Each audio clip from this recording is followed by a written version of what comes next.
భగవద్గీత 9వ అధ్యాయం రాజవిద్య రాజగుహ్య యోగం. ప్రతిదినము ఒక 2 నిమిషములు ప్రసంగానికి ముందుగా మనం నామస్మరణ చేస్తున్నాము. ఇది ఒక చక్కని సంప్రదాయం అని చెప్పి నేను పదే పదే చెప్తున్నాను. ఏ కార్యం ప్రారంభించినప్పటికీ సర్వేశ్వరుని యొక్క కృపాకటాక్షం మనం అభిలషించాలని. పూజ చేసే ముందుగా గంట వాయిస్తూ ఒక శ్లోకం చెప్తారండి పురోహితులు. లాభస్తేషాం జయస్తేషాం కుతస్తేషాం పరాభవః ఏషాం ఇందీవరస్యామో హృదయస్థో జనార్దనః. ఎవరి యొక్క హృదయంలో జనార్దనునికి స్థానం ఉంటుందో వారికి లాభం జయం ఇటువంటివన్నీ చేకూరుతాయి అని చెప్పి ఆ శ్లోకం యొక్క అర్థం అండి. మళ్ళీ చెప్తున్నాను.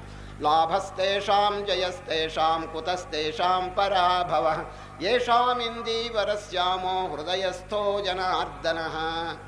ఇదే భావం సంజయులు వారు గీత చివర చెప్పారండి. భగవద్గీత అంతా పూర్తయిన తర్వాత లాస్ట్ వర్స్, యత్ర యోగేశ్వర కృష్ణో యత్ర పార్థో ధనుర్ధరః తత్ర శ్రీర్విజయో భూతిర్ధ్రువా నీతిర్మతిర్మమ. కనుక ఈ భక్తికి మనం తప్పకుండా మన హృదయంలో స్థానం ఇవ్వాలన్నది. జ్ఞానం అనేది అన్నిటికంటే గొప్పది. జ్ఞానం చేత మోక్షం కలుగుతుంది ఖాయం, దానికి తిరుగు లేదండి. జ్ఞానాదేవత కైవల్యం. కానీ జ్ఞానం ఎట్లా వస్తుంది చెప్పండి? భక్త్యా జ్ఞానం ప్రజాయతే. ఈ భక్తిని చక్కగా అభివృద్ధి చేసుకుంటే, ఇప్పుడు చూడండి, దీపం వెలగాలి. దీపం వెలగాలంటే నూనె ఉండాలి కదా చెప్పండి. ప్రమిదలో నూనె ఉండాలి. ఆ నూనెలో ఒత్తి పెట్టాలి. ఆ ఒత్తిని దీపం వెలిగిస్తారు కదండి. ఆ దీపం చక్కగా వెలగాలంటే నూనె ఉండాలా లేదా చెప్పండి. నూనె అంటే ఏమిటి? భక్తి. ప్రమిద అంటే ఏమిటి? వైరాగ్యం. ఒత్తి అంటే ఏమిటి? ఏకాగ్రత. దీపం అంటే ఆత్మవిచారణ. ఆత్మవిచారణ అనేటువంటి దాని చేత దీపం వెలుగుతుంది. చూడండి, ఆ దీపం వెలగటం ఖాయం. ఎందుకంటే ఆ అగ్గి పెట్టి ఎప్పుడు మనం దాన్ని వెలిగిస్తామో చక్కగా జ్యోతి వస్తుంది, ఆ జ్యోతిని మనం వెలిగించుకుంటాం. దానికి ఆధారం ఏమిటి చెప్పండి? దీపం చక్కగా వెలగాలంటే ముందు నూనె ఉండాలండి. నూనె ఏమిటి? భక్తి. భక్తి అనేటువంటి తైలం కనుక లేకపోతే దీపం వెలగదండి. ఒకవేళ వెలిగిన కదులుతూ ఉంటుంది, లేక ఆరిపోతూ ఉంటుందండి అది. కనుక ఈ భక్తి అనేటువంటి దాన్ని మనం జాగ్రత్తగా కాపాడుకోవాలి. దీనివల్ల ఏమవుతుంది మీరు అడగచ్చు. దీని ఫలితం ఏమిటంటే పాపం నశిస్తుందండి. జపతో నాస్తి పాతకం. చూచారు, అనేక జన్మార్జితమైనటువంటి పాప పంకిలం బురద హృదయంలో ఉన్నదండి. దాన్ని ఆ కాలుష్యాన్ని మనం కడిగి వేయాలి. దేని చేత? భక్తి చేత. జపతో నాస్తి పాతకం. చూడు, పాతకం అంటే పాపం తొలగాలంటే జపం. చూడు, చక్కగా భగవన్నామస్మరణ చేయాలి. భగవద్గీతలో జపానికి ఎంత ప్రాముఖ్యత ఇచ్చారో రేపు 10వ అధ్యాయంలో తెలుస్తుందండి మీకు. యజ్ఞంతో సమానం అని చెప్పేశారండి జపాన్ని. ఇచ్చండి, యజ్ఞానాం జపయజ్ఞోస్మి రేపు వస్తుందండి. అర్జున, ఎన్నో యజ్ఞాలు, రాజసు యజ్ఞం, అశ్వమేధ యజ్ఞం, అంగబలంతో కూడిన యజ్ఞం, అర్థబలంతో కూడిన యజ్ఞాలు చాలా ఉన్నాయండి. ఇంత ఖర్చు పెట్టేవి చేసినప్పటికీ ఫలితం వాటికంటే దీనికి ఎక్కువగా ఉంది. దేనికి? ఈ జపానికి. యజ్ఞానాం జపయజ్ఞోస్మి, cheapest and best. Cheapest and best. చవక, ఏమి ఖర్చు లేదు. ఒక జపమాల తీసుకుని చక్కగా జపం చేసుకుంటే దాంట్లో ఏం ఖర్చు ఉంది చెప్పండి. కనుక ఈ అన్ని యజ్ఞాల కంటే గొప్ప స్థానం కృష్ణ పరమాత్మ ఇచ్చాడా లేదా దీంట్లో చెప్పండి. కనుక ఇటువంటిది ఎందుకు మనం అనుసరించకూడదు? పాపాన్ని ఎందుకు ధ్వంసం చేయకూడదు? ఎప్పుడు పాపం తొలగిపోయిందో, హృదయ శుద్ధి ఎప్పుడు కలిగిందో అప్పుడు ఆత్మజ్ఞానం నేను వారి హృదయంలో వెలిగిస్తానని చెప్పి గీతలో చెప్పారా లేదా కృష్ణ పరమాత్మ? ఆ శ్లోకం మళ్ళీ చెప్తున్నాను. తేషాం సతతయుక్తానాం భజతాం ప్రీతిపూర్వకం. రేపు వస్తుంది 10వ అధ్యాయం 10వ శ్లోకం. తేషాం సతతయుక్తానాం భజతాం ప్రీతిపూర్వకం దదామి. తప్పకుండా ఇస్తాను. చూడండి, సంస్కృతంలో దదామి అంటే I shall give, I will give. మీకు తప్పకుండా ఇస్తాను. ఎప్పుడు? మీరు హృదయపూర్వకంగా ధ్యానం, చింతన, ఆరాధన, జపం ఇవన్నీ చేస్తూ ఉంటే. తేషాం సతతయుక్తానాం భజతాం ప్రీతిపూర్వకం దదామి బుద్ధియోగం తం. బుద్ధియోగం, ది పవర్ ఆఫ్ డిస్క్రిమినేషన్, ఆత్మానాత్మ విచారణ శక్తిని నేను మీకు అనుగ్రహిస్తాను. ఏన మాముపయాంతి తే, దాని ద్వారా నన్ను పొందగలరు. కనుక ఈ భక్తి అనేటువంటి దానికి మహా గొప్ప ప్రాముఖ్యత ఉన్నదన్నది. దీన్ని తెలుసుకుంటే ఎవరు దీన్ని చిన్న చూపు చూడరండి. నేను చెప్పలేదు, శంకర భగవత్పాదులటువంటి వారు భజ గోవిందం, అద్వైత భేరీ మోగించిన వారు భజ గోవిందం భజ గోవిందం అని చక్కగా గేయం పాడారండి. సార్, ఎటువంటి శుకులు వారు చూడండి, భాగవతం చూడండి, గొప్ప వేదాంతి అండి. ఎవరు? శుకులు వారు. పుట్టుకతోనే బ్రహ్మనిష్టతో పుట్టారు వారు. ఎవరు? శుక మహర్షి. అయినప్పటికీ ఈ భక్తులు దిగి భాగవతాన్ని బోధించారు. కొందరు అడిగారండి, ఏమండి శుకులు వారు, మీరు అఖండమైన జ్ఞాననిష్టలు ఉన్నవారు భాగవతం ఎందుకు చెప్పారండి? భక్తి భావం అంటే నాకు సహజంగా అటువంటి భావమే ఉన్నది, నేను దాన్ని వదలలేను అని చెప్పి అనేశారండి. ఎవరు? శుకులు వారు. ఆ భక్తిని నేను వదలలేనని చెప్పి అనేసినారు. కనుక మహాత్ముని యొక్క చరిత్రలు చూస్తే ఈ భక్తికి ఎంతో ప్రాధాన్యత ఇచ్చారండి. ఇది ఒక చిన్న సంఘటన చెప్పి నేను ఇప్పుడు గీతలో ప్రవేశిస్తున్నాను. 9వ అధ్యాయం. కొంతకాలం కిందటండి పండిత సభ జరిగిందండి. పండితులంతా ఒక సభ చేసుకున్నారు. సామాన్యులు కాదండి, పండితులు, చదువుకున్న వారందరూ పండితులు ఒక సభ చేసుకున్నారు. ఆ సభలో అనేక ప్రశ్నలు వచ్చినాయండి, సమస్యలు, అనేక ప్రశ్నలు ఇవన్నీ వచ్చినాయి. ఒక ప్రశ్న, జనాభా విపరీతంగా పెరిగిపోతున్నది, ఇప్పుడు కారణం ఏమిటి అని చెప్పి ఒక ప్రశ్న వచ్చిందండి. ఆ పండితుల యొక్క సమస్యల్లో మధ్యలో వచ్చింది ఇది. ఏమిటి చెప్పండి? జనాభా ఇప్పుడు విపరీతంగా పెరిగిపోతున్నదండి. గవర్నమెంట్ వారు ఎంత ప్రయత్నం చేసినా అది అధికం అవుతూనే ఉన్నదండి జనాభా. దీనికి కారణం ఏమిటని చెప్పి ప్రశ్న వచ్చిందండి పండితుల సభలో. దానికి ఒక్కొక్కరు లేచి ఒక్కొక్క సమాధానం చెప్తున్నారండి. ఒక ఆయన లేచాడు, జనాభా ఎందుకు పెరుగుతుందంటే జనులకు వారి మనస్సు మీద, ఇంద్రియముల మీద కంట్రోల్ తప్పిపోయింది, ఇష్టం వచ్చినట్టు చెలరైపోతున్నారు, అందువల్ల ఈ జనాభా పెరిగిపోతున్నది అని చెప్పి ఒకరు చెప్పారండి. ఇంకొకరు ఇంకో కారణం చెప్పారు, ఇంకొకరు ఇంకో కారణం. కానీ ఏకగ్రీవమైన తీర్మానం జరగలేదండి అక్కడ. అందరూ ఒకే అభిప్రాయంలో రాలేదు. అప్పుడు ఒక పండితుడు లేచాడండి, నాయలారా, మహాత్ములారా, మీరందరూ కొంచెం మౌనంగా ఉండండి, నా అభిప్రాయం తెలుసుకోండి. జనాభా ఎందుకైందో నేను ప్రామాణికంగా చెప్తున్నాను, అథారిటేటివ్గా చెప్తున్నాను అని శాస్త్రంలో ఒక శ్లోకం చెప్పాడండి. ధ్యాయన్ కృతే యజన్ యజ్ఞైః త్రేతాయాం ద్వాపరే అర్చయన్ యదాప్నోతి తదాప్నోతి కలౌ కేశవ కీర్తనాత్.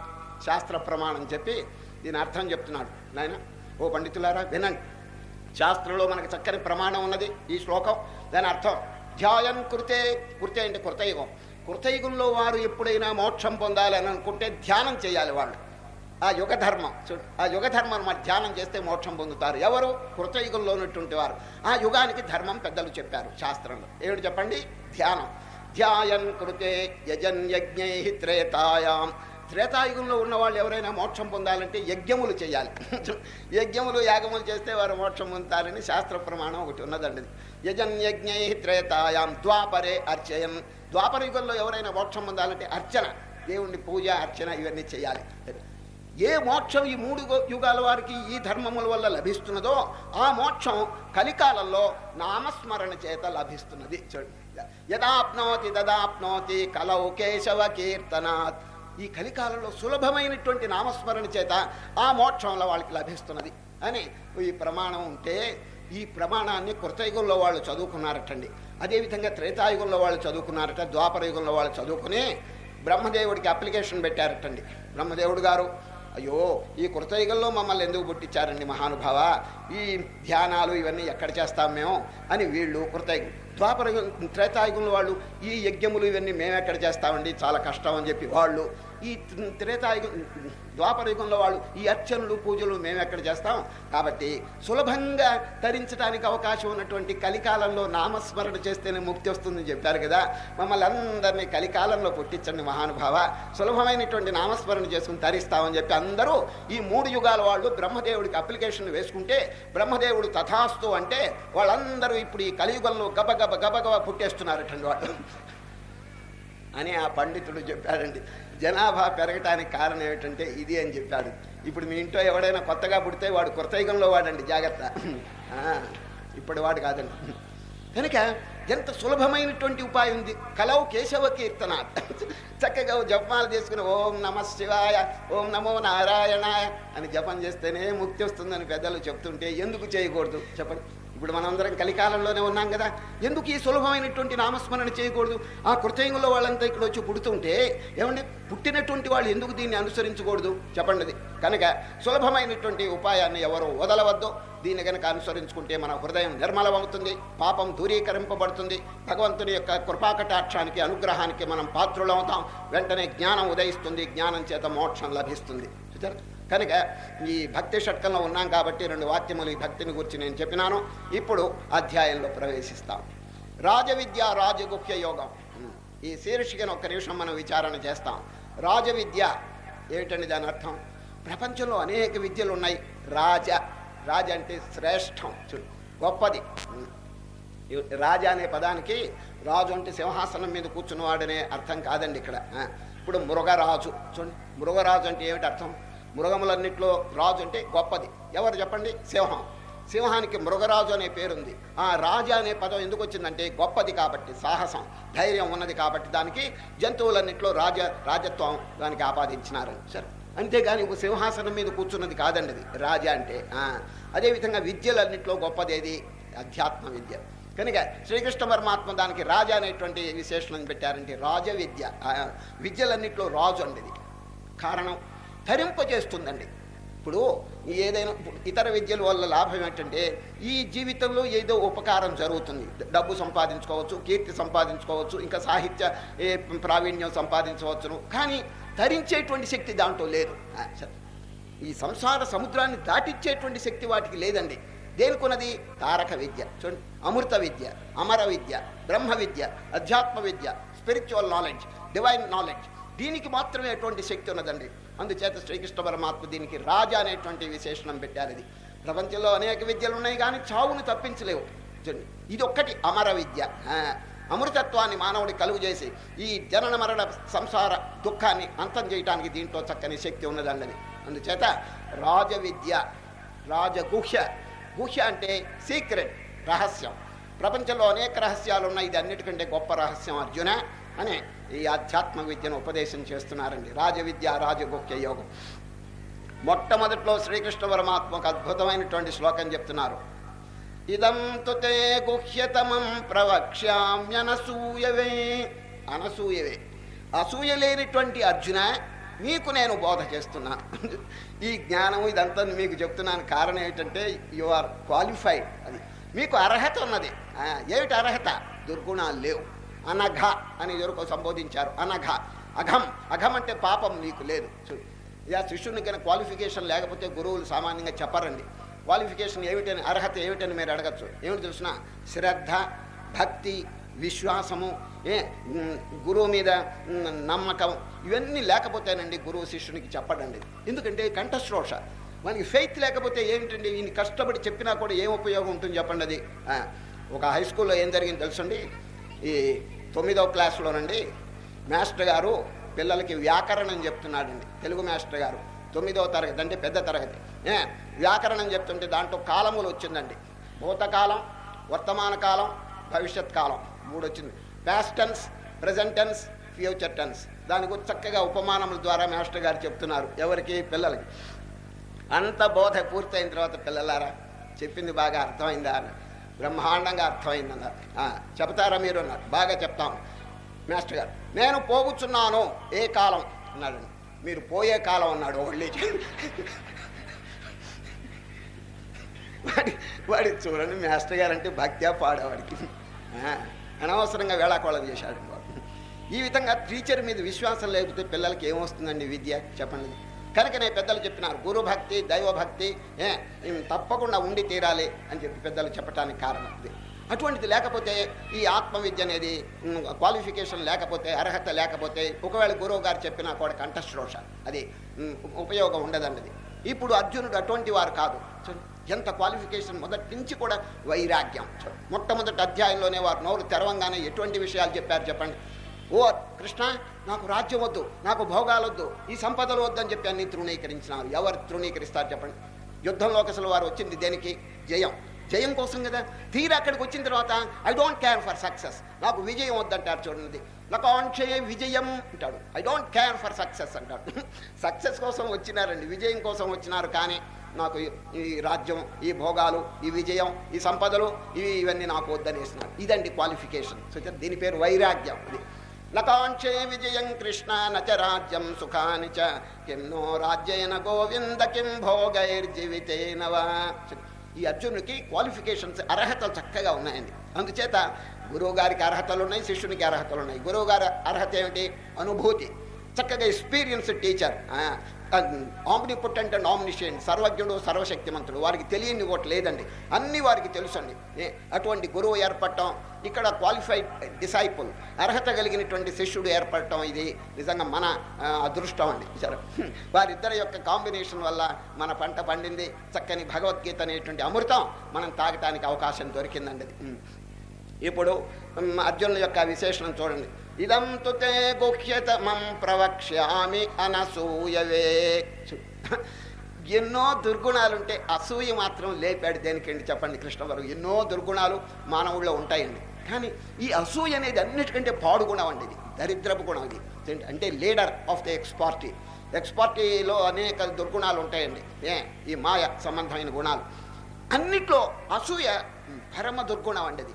ఎందుకంటే ఇప్పుడు చూడండి, దుర్యోధనుడు ఎన్ని శక్తులు ఉన్నాయి తెలుసండి. వారిలో బలం ఉందండి, గొప్ప బలం. భీముని చూడండి, భీముడితో కూడా గదాయుద్ధం చేసేటువంటి బలం ఉందండి వారికి. ఇంకా అనేకమైన రాజకీయ ఎత్తులు ఉన్నాయండి, ఎత్తుగడలు ఉన్నాయి, ఎన్నో ఉన్నాయండి. కానీ అసూయ అది వచ్చి నాశనం చేసిందండి. ఎన్ని మంచి గుణాలు ఉన్నాయి, ఈ అసూయ కనుక ఒకటి ఉంటే సర్వనాశనం అయిపోతాయి సుగుణములన్నీ కూడా. అది ఒక ఊళ్ళో ఒక వర్త కూడా ఏం చేశాడో తెలుసండి, ఇటువంటి ఉపన్యాసాల్లో అన్నదానం మహాపుణ్యం అని విన్నాడండి. విని బీదలందరికీ అన్నదానం చేయాలని సంకల్పించుకుని వీళ్ళంతా నారాయణ స్వరూపులని గుమాస్తాని పిలిచి, గుమాస్తా గారు, మనం తింటున్న భోజనం కంటే ఇంకా సుపీరియర్, ఇంకా మంచి మంచి వస్తువులు తెచ్చి బీదవాళ్ళకి పెట్టండి, అన్నదానం చేయండి, ఎంత ఖర్చైనా నేను ఇస్తానని మంచి బియ్యం, మంచి చింతపండు, మంచి కూరలు, మంచి వంటవాడు ఇవన్నీ పిలిపించారండి. చక్కగా అన్నదానం చేయడానికి సిద్ధపడ్డారు. భోజనం అంతా రెడీగా ఉన్నది. బీదలంతా వరుసగా కూర్చున్నారు. అన్నం వడ్డించారు, పులుసు వడ్డించారు. ఒక్క ముద్ద పాపం ఈ బీదవాళ్ళండి ఆకలితో అలమటిస్తూ ఒక ముద్ద పులుసులు కలుపుకుని నోట్లో పెట్టుకున్నారు. అందరూ వాంతి చేసుకుంటున్నారు. ఈవిడ అర్థం కాలేదు పాపం. ఈ వర్తకుడు అన్ని మంచి వస్తువులు తెచ్చాడు, కానీ వాంతి చేసుకుంటున్నారు. వెంటనే విచారణ పెట్టాడండి వర్తకుడు. వంటవాళ్ళు లోపం ఉందా? లేదు. ఆయన ఎక్స్పర్ట్ అండి వంటవాడు. కొన్ని బియ్యంలో లోపం ఉందా? లేదు, అన్ని మంచి బియ్యం. మరి చింతపండు అన్నీ బాగానే ఉన్నాయి, కానీ ఒక్క పొరపాటు ఏమంటే తెలుసండి, ఈ పులుసు వండిన పాత్రకి కళాయి లేదండి, కళాయి లేదట. అందువల్ల పులుసు ఖరాబ్ అయిపోయిందని చూచారా. అన్ని వస్తువులు బాగుండి పాత్ర కనుక శుద్ధంగా లేకపోతే ఏం లాభం చెప్పండి. అది ఆ విధంగా అన్ని నాశనం అయిపోయినాయి మంచి వస్తువులు. అదేవిధంగా ఒక ఆయనకి అన్ని సుగుణాలు ఉన్నాయనుకోండి, ఇప్పుడు దుర్యోధనుడు చాలా ఉన్నాయని మంచి గుణాలు, కానీ ఈ అసూయ అనేటువంటి దుర్గుణం వల్ల అన్ని నాశనం అయిపోయినాయి. కనుకనే శ్రీకృష్ణ పరమాత్మ, అర్జున మీకు నేను బోధిస్తున్నాను, కారణం మీకు అసూయ లేదు. ఇదం తుతే గుహ్యతమం ప్రవక్ష్యామి అనసూయవే. అనసూయ, అసూయ లేనటువంటి హృదయం, పవిత్రమైనటువంటి హృదయం. అసూయ అంటే ఏమి అని మీరు అడగవచ్చును. ఏమిటి అసూయ అంటే ఏమిటని? ఏమి లేదండి, ఒకడు బాగుపడుతుంటే వీడి కడుపులో తిప్పుతుందండి, అంతే, ఇంకేమి లేదు. ఎవరైనా బాగుపడుతుంటే చస్తుంటాడు వీడు, వాడు చెడుతుంటే వీడు ఆనందపడతాడు. పాండవులు వృద్ధికి వస్తుంటే దుర్యోధనుడికి ఏమని చెప్పండి, ఆనందపడచ్చు, సహోదరుడు కదా, అన్నదమ్ములు కదా, వాళ్ళు సోదరుడు వృద్ధికి వస్తుంటే ఈయనకేమి చెప్పండి. దుర్యోధనుడికి పాడుగుణం ఉందండి, పాండవులు అభివృద్ధి పొందు ఆనందపడుతుంటే ఈయనకి ఏమి సహించలేదండి, భోజనం సహించలేదు. అందువల్ల ఈ అసూయ అనేటువంటి దుర్గుణం వల్లే అసలు మహాభారత యుద్ధం రావటానికి కూడా కారణం అదేనండి. సరే, చిన్న దృష్టాంతం చెప్తే మీకు అర్థమవుతుంది ఈ దుర్గుణం యొక్క స్వభావం. వినండి. ఒక ఊళ్ళోనండి ఇద్దరు ఉన్నారండి. ఇద్దరు ఒకరి మీద ఒకరికి పరమ అసూయ అండి. వాడి మీద వీడి మీద వాడు కారాలు మిరియాలు నూరుకుంటూ ఉంటారండి. ఎప్పుడు ఇదే పనండి, వాడిని వీడి తిట్టడం, ఇదే అసూయ. వాడు బాగుపడితే వీడు చస్తుంటాడు, వీడు బాగుపడితే వాడు ఏడుస్తుంటాడు. ఇదండి. ఒకనాడు ఏమైంది తెలుసండి, వీడు ఇద్దరు కదండి అసూయాపరులు, వీడు తూర్పు దిక్కుకు వెళ్ళి ఒక చెట్టు కింద కూర్చొని తపస్సు మొదలు పెట్టాడండి. ఎవరు? వీడు బ్రహ్మదేవుని గురించి తపస్సు మొదలు పెట్టాడు. ఆ విషయం వీడు తెలుసుకున్నాడు. నేనేమన్నా తక్కువ తిన్నానా అని వీడు ఇటు పడమటి వైపుకి వెళ్ళి వాడు చెట్టు కింద కూర్చొని తపస్సు మొదలు పెట్టాడండి. ఇద్దరు తపస్సు చేస్తున్నారు. బ్రహ్మదేవుడు ఇక్కడికి వచ్చాడండి. వచ్చి, ఏమయ్యా నీ తపస్సుకు మెచ్చాను, ఏదైనా వరం కోరుకుంటావా అని. తప్పకుండా కోరుకుంటాను, కానీ ముందు వాడి దగ్గరికి పో, ఇంకోడు ఉన్నాడు అక్కడ, వాడి దగ్గరికి పోయి అడుగు. వాడు ఏం కోరుతాడు నిన్ను, నాకు రెట్టింపి, అంతే, ఇంకేం వద్దు. వాడు 100 రూపాయలు కొడితే నాకు 200, వాడు 1000 రూపాయలు కొడితే 2000, వాడు ఒక ఇల్లు కొడితే నాకు 2 ఇళ్ళు, అంత డబుల్గా. ఇంక నేను ప్రత్యేకంగా వరం కోరను, ముందు వాడి దగ్గరికి పో, వాడు ఏమి అడుగుతాడో డబుల్గా నాకు ఇచ్చేయమన్నాడు. సరే, బ్రహ్మదేవుడు ఇక్కడికి వచ్చాడు. ఏమయ్యా నీ తపస్సుకు మెచ్చాను, వరం కోరుకోవాలి. సరే కానీ అక్కడికి పోయినావా అని అడిగాడండి.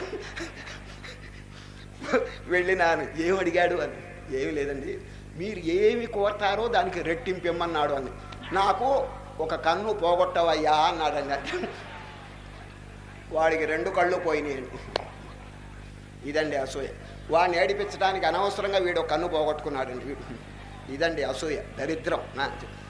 ఈ విధంగా ఒకరి మీద ఒకరు ఈ విధంగా అసూయ కలిగి ఉంటే ఏం వృద్ధికి వస్తారు చెప్పండి.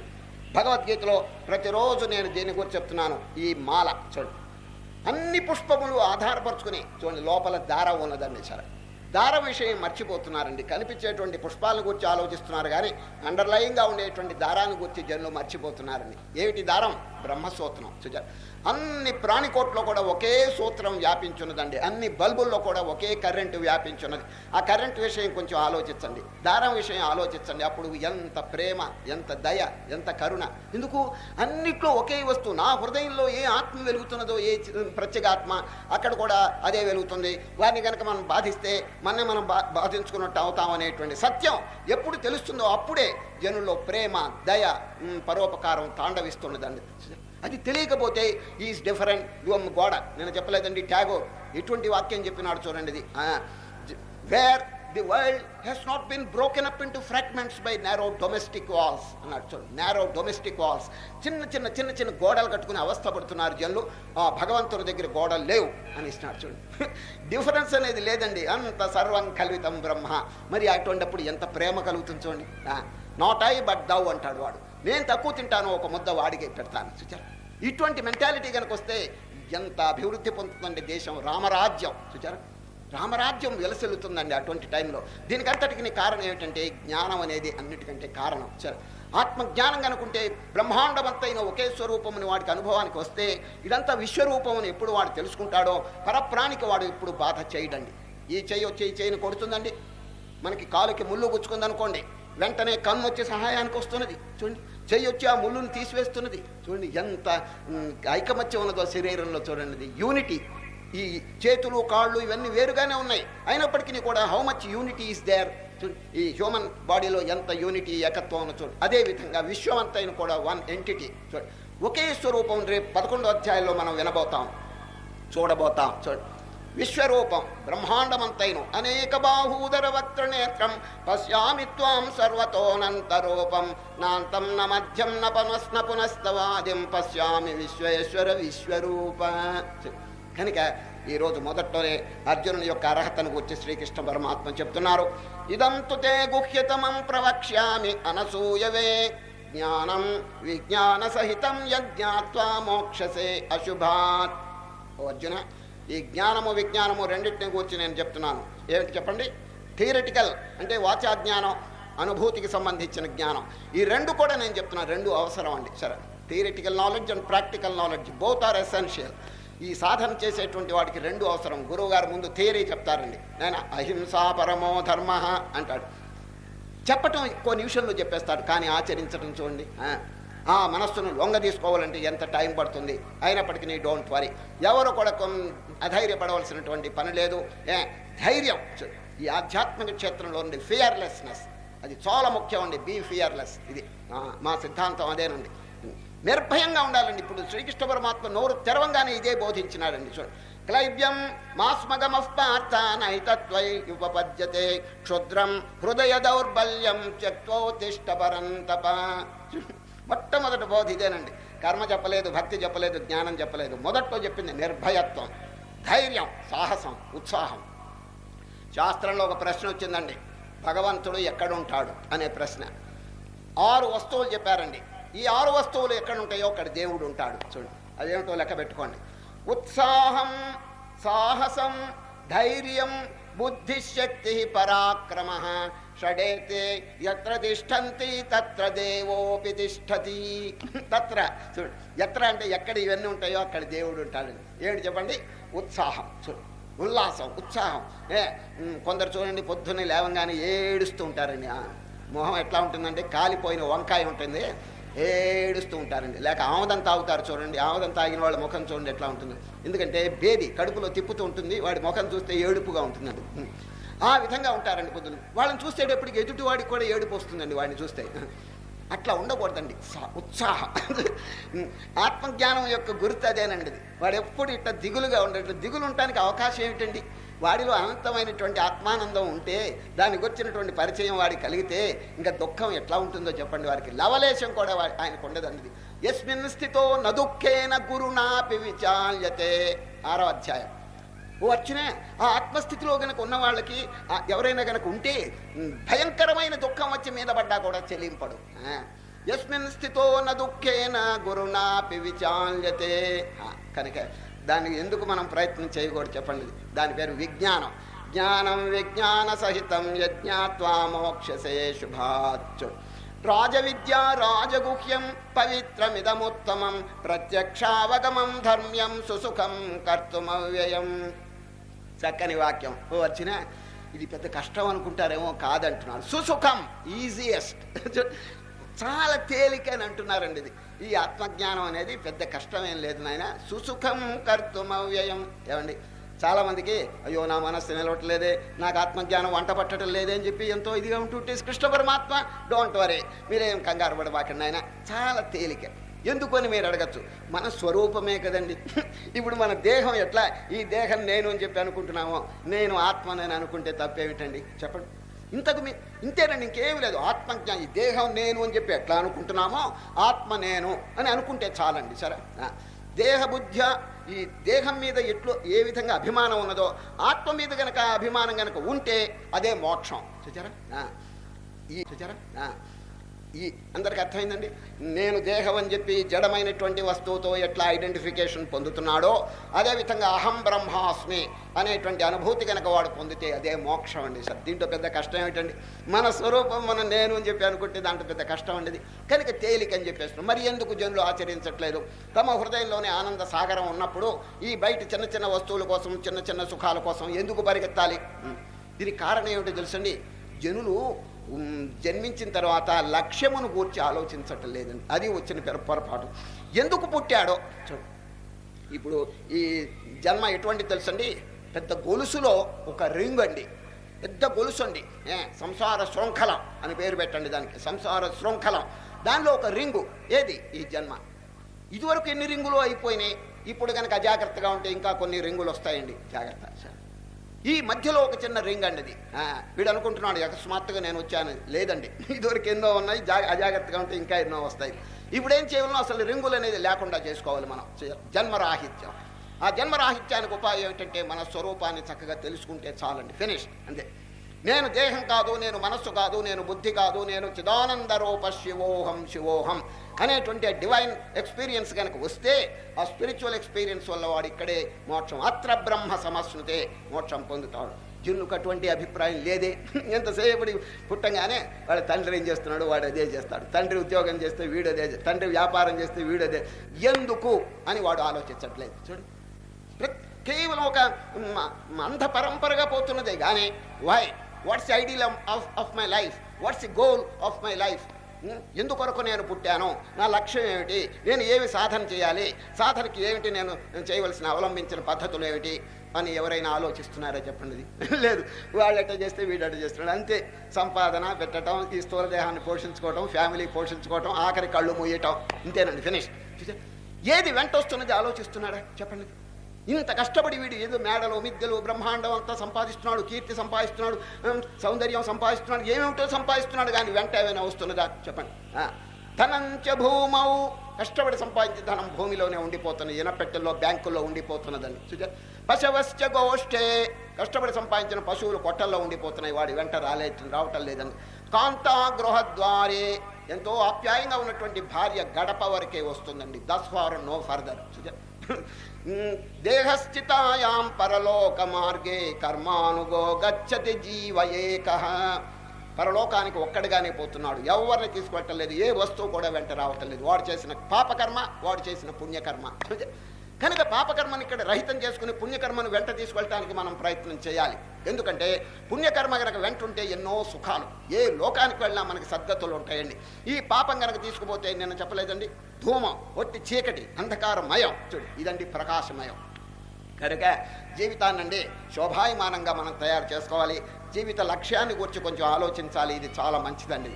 శ్రీకృష్ణ పరమాత్మ అనిత్యం అసుఖం లోకం ఇమం ప్రాప్య, అర్జున వచ్చి పడ్డావు, ఎటువంటి లోకం ఇది, అనిత్యం అసుఖం, ఇది టెంపరీ, ఇది పర్మనెంట్ కాదు, అసుఖం, దీంట్లో సుఖం చాలా తక్కువ, మరి వచ్చి పడ్డావు, ఏం చేయాలి? అనిత్యం అసుఖం లోకం ఇమం ప్రాప్య భజస్వ మాం, మాం భజస్వ. మాం అంటే ఏంటి? శాశ్వతం. శాశ్వతమైన వస్తువు పట్టుకోవయ్యా. అశాశ్వతమైన వస్తువు పట్టుకుంటే వాటితో పాటు వీడు కొట్టుకుపోవాల్సిందే. చూడండి, ఇప్పుడు ప్రవాహంలో ఒక ఆయన కొట్టుకుపోతున్నాడండి, దేన్ని పట్టుకోవాలి? కొట్టుకుపోయి పుల్లల్ని పట్టుకుంటే ఎట్లాగండి, ఒడ్డును పట్టుకోవాలి. అది ఒడ్డును పట్టుకుంటే సేఫ్గా వెళ్ళిపోతాడు, వాడు కాపాడబడతాడు. అదేవిధంగా ఈ ప్రపంచంలో మహర్షులు, మహనీయులు, జీవన్ముక్తులైనటువంటి సాధుపుంగవులు ఎవరైనా ఉంటే వారి పాదాలు పట్టుకోలే, కానీ ఈ అజ్ఞాన సంబంధమైనటువంటి వాళ్ళని పట్టుకుంటే మహాప్రవాహంలో కొట్టుకుపోతారండి. కనుకనే సత్సాంగత్యం చాలా అవసరం. జీవితంలో లక్ష్యమును గురించి కొంచెం విచారణ చేయాలండి. What's the purpose of my life, what's the goal of my life ఆలోచించట్లేదండి. ఏదో గుడ్డిగా అంధ పరంపరగా ఏదో తింటున్నారు, తాగుతున్నారు, ఏం ఇతర జీవరాశులు ఎట్లా బతుకుతున్నాయో అట్లా బతుకుతున్నాడే కానీ అంత్యకాలం వచ్చినప్పుడు ఏది వెంట వస్తున్నది, ఏది మన తరింపజేస్తుందనే మాట లేకపోయినందువల్ల ఏమండి పునరపి జననం, మళ్ళీ ఎక్కడో పుడుతున్నారు. పుట్టవలసిన అవసరం ఏమిటండి? ఇంత కెపాసిటీ మనకి ఇచ్చినాడే, ఇంత కామన్ సెన్స్, ఇంత వివేకము, ఇంత డిస్క్రిమినేషన్ భగవంతుడు మనకి అనుగ్రహించినాడే, దాన్ని కొంచెమైనా ఉపయోగించుకుని హూయామాయ్ అని ఎందుకు విచారణ చేయకూడదు చెప్పండి? జడమైన వస్తువు తాను కాదు, ఇది కొండ. చూడండి, కొండతో ఐక్యం అయిపోతున్నాడండి వీడు, జడమైన వస్తువుతో ఐక్యం అయిపోతున్నాడు. మొట్టమొదటి శ్రీకృష్ణ పరమాత్మ బోధించిన బోధ ఇదేనండి. అర్జున, మీరు కానీ నేను కానీ వారు కానీ కొండలం కాదు, జడమైన వస్తువు కాదు. లోపల శాశ్వతమైనటువంటిది, అది పుట్టదు, చావదు. నజాయతే మ్రియతే వా కదాచిన్నాయం భూత్వా భవితా వా నభూయ అజో నిత్య శాశ్వతోయం పురాణో నహన్యతే హన్యమానే శరీరే. కనుక ఈ అంధ పరంపర అనేది కొంచెం మానే, ఏమండి పెద్దల యొక్క సహవాసం చేసి మన యొక్క యథార్థ స్వరూపము, మన యొక్క లక్ష్యము కొంచెం జ్ఞాపకం పెట్టుకోవాలండి. ఒక ఊళ్ళో జరిగిన విషయం చెప్తున్నాను. రాజు రాణి ఉన్నారండి. రాణి గారి చీరలు రవికలు ఒక చాకల్ది ఆడదనమాట, ఉతికి ఇస్త్రీ చేసి రోజు తెస్తూ ఉంటుందండి. ఎవరండి? ఈ ఒక చాకలిది, ఆడ చాకలి. రాణి గారికి చీరలు రేవికలు అన్నీ ఉతికి ఇస్త్రీ చేసి తెస్తుంటే రాణి చూచి ఎంతో ఆనందపడి చాకలిది తేంగానే కుశల ప్రశ్నలు అడుగుతుంది. అమ్మా చాకలి, బాగున్నావా, మీ బిడ్డలంతా బాగున్నారా, అంతా క్షేమా అని కుశల ప్రశ్నలు అడుగుతూ ఉంటుంది. ఒకనాడు ఈ చాకలి గుడ్డలు తెచ్చి ఏడవటం మొదలుపెట్టిందండి. ఏడవటం కంటి వేడ ధారధారగా దుఃఖిస్తున్నది. రాణి, ఇదేమిటిది, రోజు సంతోషంగా మాట్లాడేది ఈరోజు ఏడుస్తున్నది ఏమిటి, ఏదో పెద్ద యాక్సిడెంట్, ఏదో పెద్ద ప్రమాదం ఏంటో జరిగి ఉంటుంది, కానీ ఎందుకు ఏడిచావు అని అడగటం అది మర్యాద కాదని ఈ రాణి కూడా సంప్రదాయం కోసం, ఎటికెట్ కోసం రాణి కూడా ఏడవటం మొదలుపెట్టిందండి. కారణం అడగలేదండి, ఎందుకంటే ఒకళ్ళు ఏడుస్తుంటే ఏదో పెద్ద ఆపత్తు జరిగిందని ఈమె కూడా మర్యాద కోసం ఏడవటం మొదలుపెట్టిందండి. ఎప్పుడు రాణి ఏడవటం మొదలుపెట్టిందో రాజు ఏదో కారణం లేకుండా రాణి ఏడవదని రాజు కూడా ఏడవటం మొదలుపెట్టాడు. ఎప్పుడు రాజు ఏడుస్తున్నాడు, మరి మంత్రులు ఏడవకపోతే ఎట్లా చెప్పండి? అది సుపీరియర్స్ ఏడుస్తుంటే ఇన్ఫీరియర్స్ ఎందుకు ఏడవకూడదు, ఏడవాలి అని మంత్రులు కూడా అర్థం తెలియకుండా ఏడవటం మొదలుపెట్టారు.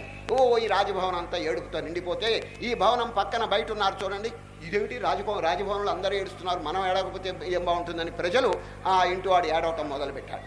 వాడిని చూసి ఆ పక్కింటి వాడు కూడా ఏడవటం మొదలుపెట్టాడు. కారణం అడగలేదు, ఎంతో ఆపత్తు జరుగుతుంది, లేకపోతే ఎందుకు ఏడుస్తారు వాళ్ళు అని ఒకళ్ళని చూసి ఎట్లా ఏడుస్తున్నారండి. ఆ ఊరికి ఒక సాధువు వచ్చాడండి. సాధువు వస్తే చివరింట్లో చూడంగానే ఎవరో ఏడుస్తున్నారు. తలుపు కొట్టాడు. ఏమంటే ఎందుకు ఏడుస్తున్నారు? వాడు ఏడిచాడు, మేము ఏడిచామన్నాను. కారణం చెప్పలేదండి. సాధువు వదలలేదండి, అవతల వెళ్ళాడు. మీరెందుకు ఏడిచాను? వాడు ఏడిచాడు. ఈ విధంగా ఆఖరికి రాజభవనానికి వచ్చాడండి. మంత్రి గారు మీరెందుకు ఏడిచారు? రాజు ఏడిచాడు, మేము ఏడిచాం. రాజు మీరెందుకు ఏడిచాడు? రాణి ఏడిచింది. రాణి మీరెందుకు ఏడిచారు? చాకలి ఏడిచిందండి. చాకలి నువ్వెందుకు ఏడిచావు? మా గాడిద పిల్ల చచ్చింది అన్నదండి. చాకలి దాని గాడిద పిల్ల చస్తే ఊరంతా ఏడవటమే. Blind imitation. గుడ్డిగా పోకూడదండి, ఏది కూడా కొంచెం విచారణ చేయాలని. సరే, ఈ ప్రపంచంలో అనేక మంది పుట్టంగానే అనేక క్రియలు చేస్తున్నారండి. సరే, ఏదో ఉద్యోగాలు చేస్తున్నారు, వ్యాపారాలు చేస్తున్నారు, వ్యవసాయాలు చేస్తున్నారు, అన్నీ మంచిదే చేయండి. కానీ what is the purpose of our life? అది జీవితం అసలు ఎందుకొరకు వచ్చింది చెప్పండి? ఇంత మంచి జీవితం మళ్ళీ దొరుకుతుందా చెప్పండి? ఎన్నో ప్రాణులు మన కళ్ళెత్తడు చూస్తున్నాం, 84 లక్షల జీవరాశుల్ని, అన్ని పుట్టడం చావటం, ఇన్ని బాధపడుతున్నాయి చూడండి, ఇవన్నీ కళ్ళ. ఈ విధంగా చూచి మనకింత భగవంతుడు మేలు చేసినప్పుడు, ఇంత కామన్ సెన్స్, ఇంత డిస్క్రిమినేటింగ్ ఫ్యాకల్టీ మనకి పెట్టినప్పుడు దాన్ని ఎందుకు సదుపయోగం చేసుకుని తరించడానికి ప్రయత్నం చేయకూడదు? దీని పేరే విజ్ఞానం. జ్ఞానం తేహం సవిజ్ఞానం ఇదం వక్ష్యామ్యశేషతః యజ్ఞాత్వా నేహ భూయోన్యజ్ఞాతవ్యమవశిష్యతే. అర్జున, ఈ రెండు కనుక తెలుసుకుంటే, జ్ఞానము విజ్ఞానము అనగా వాచాజ్ఞానం అనుభవ జ్ఞానం రెండు తెలుసుకుంటే ఇక కొత్తగా తెలుసుకోవాల్సింది లేదు. అయితే ఈ జ్ఞానం ఎవరికి లభిస్తుంది? శ్రద్ధ కలిగిన వారికి లభిస్తుందని చెప్తున్నారు చూడండి. అశ్రద్ధదానా పురుష ధర్మస్యాస్య పరంతప అప్రాప్య మాం నివర్తంతే మృత్యు సంసారవర్త్మనే. చూడండి ప్లీజ్ అండర్లైన్, అశ్రద్ధదానా. శ్రద్ధ లేని వారికి జ్ఞానం రాదండి. ఇప్పుడు అర్జునుడి గారికి ఎందుకండి జ్ఞానం చక్కగా వంటబట్టింది? శ్రద్ధ. కృష్ణ పరమాత్మ మీద ఎంతో విశ్వాసం ఉందని చూడు. గురువు మీద, దైవం మీద, శాస్త్రం మీద, తన మీద ఎంతో విశ్వాసం ఉంది కాబట్టి ఇవన్నీ చక్కగా జరుగుతుంది. విశ్వాసం లేకపోతే అడుగున సందేహాలు ఉంటే ఎట్లా చెప్పండి? ఇప్పుడు భగవంతుడు ఉన్నాడు అని శాస్త్రం చెప్పింది, పెద్దలు చెప్తున్నారు, బోధ చేస్తున్నారు. మనం ఏం చేయాలి తెలుసండి? నమ్మాలి. తర్వాత దేవుడు ఉన్నాడో లేదో మన అనుభవంలో తెలుసుకోవచ్చండి. ముందు faith upon the master, faith upon the scripture. ఈ వేదవాక్యం, గురువాక్యం, దైవవాక్యం, దాని మీద విశ్వాసం కలిగి ఉండాలి. ఈ విశ్వాసం లేకపోతే అన్ని సందేహాలు వస్తాయి. ఎట్లా చెప్పండి? వాడు ముందుకు అసలు పోనే లేడండి. ఒక యూరోపియన్ ఉన్నాడండి, పశ్చిమ దేశీయుడు. ఆయనకంత భక్తి లేదండి. కానీ చాలామంది మిషనరీలు అట్లా చర్చిలకి ఇక్కడికి అక్కడికి వెళ్ళి ప్రార్థనలు చేస్తుంటే ఆయనకు కూడా ఏదో ప్రార్థన చేస్తే బాగుండని చెప్పి ఒక మిషనరీ దగ్గరికి వెళ్ళి, సార్ టీచ్ మే ఏ షార్ట్ ప్రేయర్ అన్నాడండి. ఆయనకి పెద్ద విశ్వాసం లేదండి దేవుడి మీద. కానీ అందరూ ఇది చర్చిలకు వెళ్ళేదో ప్రార్థన చేస్తుంటే ఆయనకు అభిప్రాయం కలిగి, సార్ టీచ్ మీ ఏ షార్ట్ ప్రేయర్ అన్నాడు.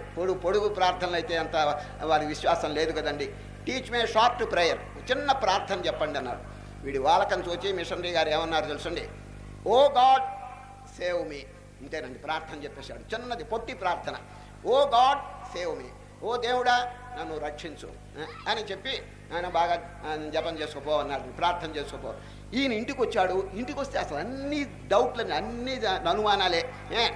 ఓ God if there is a God అన్నాడు. అప్పుడే మళ్ళీ వెంటనే దేవుడు అనేవాడు ఉన్నాడో లేదో అని అప్పుడే డౌట్ వచ్చిందండి వాడికి. బ్రాకెట్లు పెట్టాడు. O God if there is a God within brackets అన్నాడు. Save me if you can save me within brackets అన్నాడు. మళ్ళీ బ్రాకెట్స్ పెట్టి దీని అర్థం ఏమిటో తెలుసండి. ఓ దేవుడా, దేవుడనే వాడు ఉంటే నన్ను రక్షించు, రక్షించే శక్తి నీకు ఉంటే.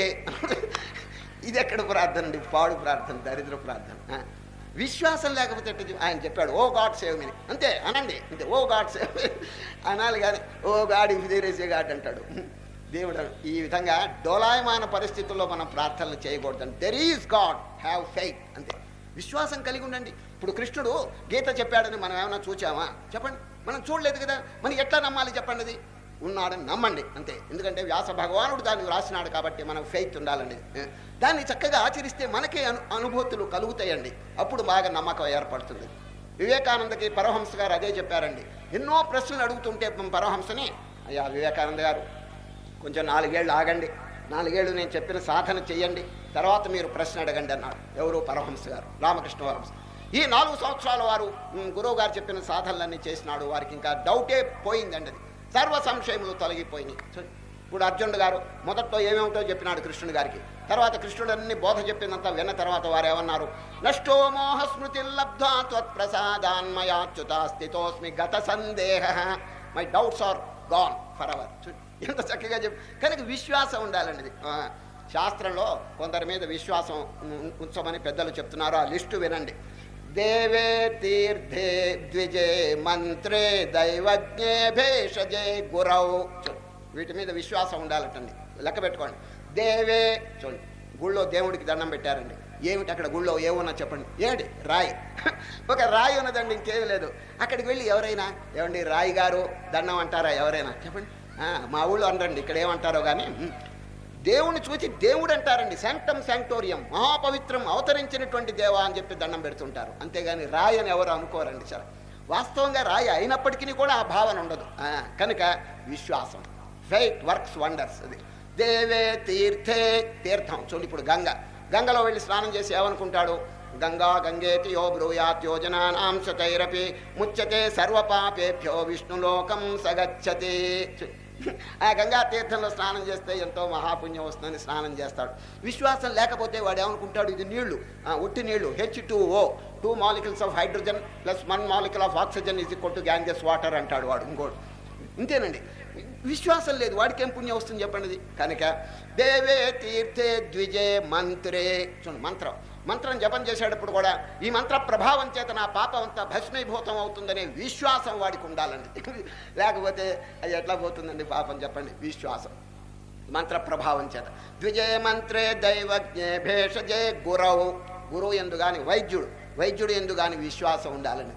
వైద్యుడు అంటే ఓ చిన్న దృష్టాంతం నాకు జ్ఞాపకం వస్తున్నది. ఒక పెద్ద పట్టణం ఉందండి. ఆ పట్టణంలో ఒక డాక్టర్ ఉన్నాడండి.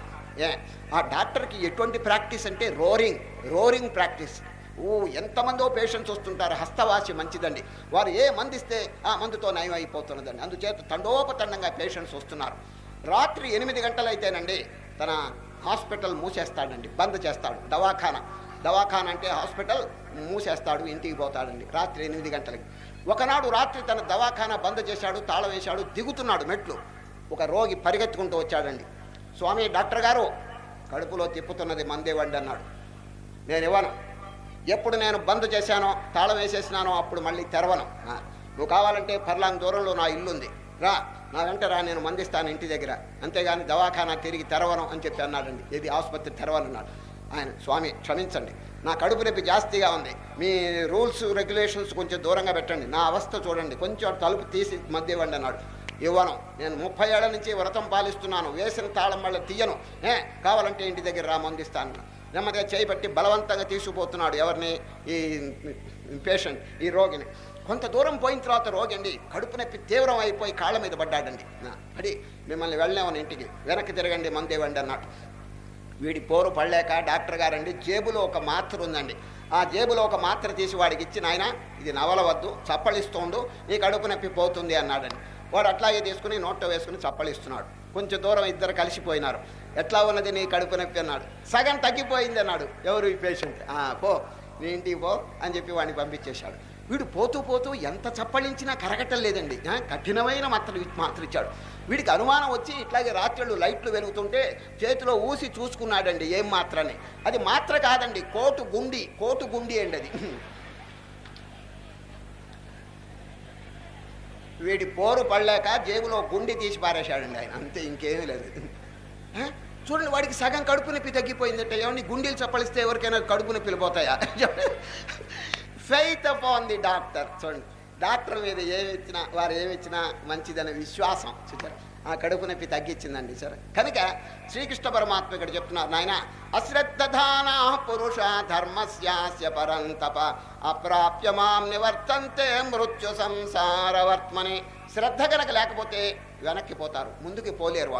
వాళ్ళకి దుర్గతిలే కలుగుతాయి కానీ సద్గతి కలగదు. ఎక్కడికి పోతారు? మళ్ళీ మృత్యు సంసారవర్త్మనే, ఈ సంసారం అనేటువంటి మృత్యులోకంలో పడిపోతారు. ఆ మృత్యు అనేది విశేషంగా తగిలిచ్చారని. సంసారవర్త్మనే, ఈ సంసార క్షేత్రంలో పడిపోతారు. ఎటువంటి సంసార క్షేత్రం? మృత్యు. ఆ మృత్యు అనేది తగిలిచ్చారు. రేపు 12వ అధ్యాయంలో కూడా అదే వస్తుందండి. మృత్యు సంసార సాగరాత్. సంసార సముద్రం ఎటువంటిదంటే మృత్యు. చూడండి, సంసారం మంచిదేనండి, అందరూ బాగా తింటున్నారు, కాలక్షేపం చేస్తున్నారు, ఎగురుతున్నారు, పాటలు పాడుకుంటున్నారు, అన్నీ బాగున్నాయి. బట్ వాట్ అబౌట్ డెత్ చెప్పండి. ఆ మృత్యు అనేది ఎవరైనా ఆలోచిస్తున్నారు చెప్పండి? అన్నీ బాగానే ఉన్నాయి, చక్కగా జరిగిపోతున్నది. ఆ మృత్యు వచ్చి కబళి చేస్తున్నదండి. పాపం ఆనందం అంతా అక్కడ ఖరాబ్ అయిపోతున్నది. కనుకనే శ్రీకృష్ణ పరమాత్మ ఈ మృత్యు అనేది దీన్ని తగిలిచ్చినారు. సంసారం మంచిదే, ఇక్కడ భోగాలు మంచి, అన్నీ బాగానే ఉన్నాయి. బట్ వాట్ అబౌట్ డెత్ చెప్పండి? డెత్ని ఎవరైనా కాంకర్ చేస్తున్నారా?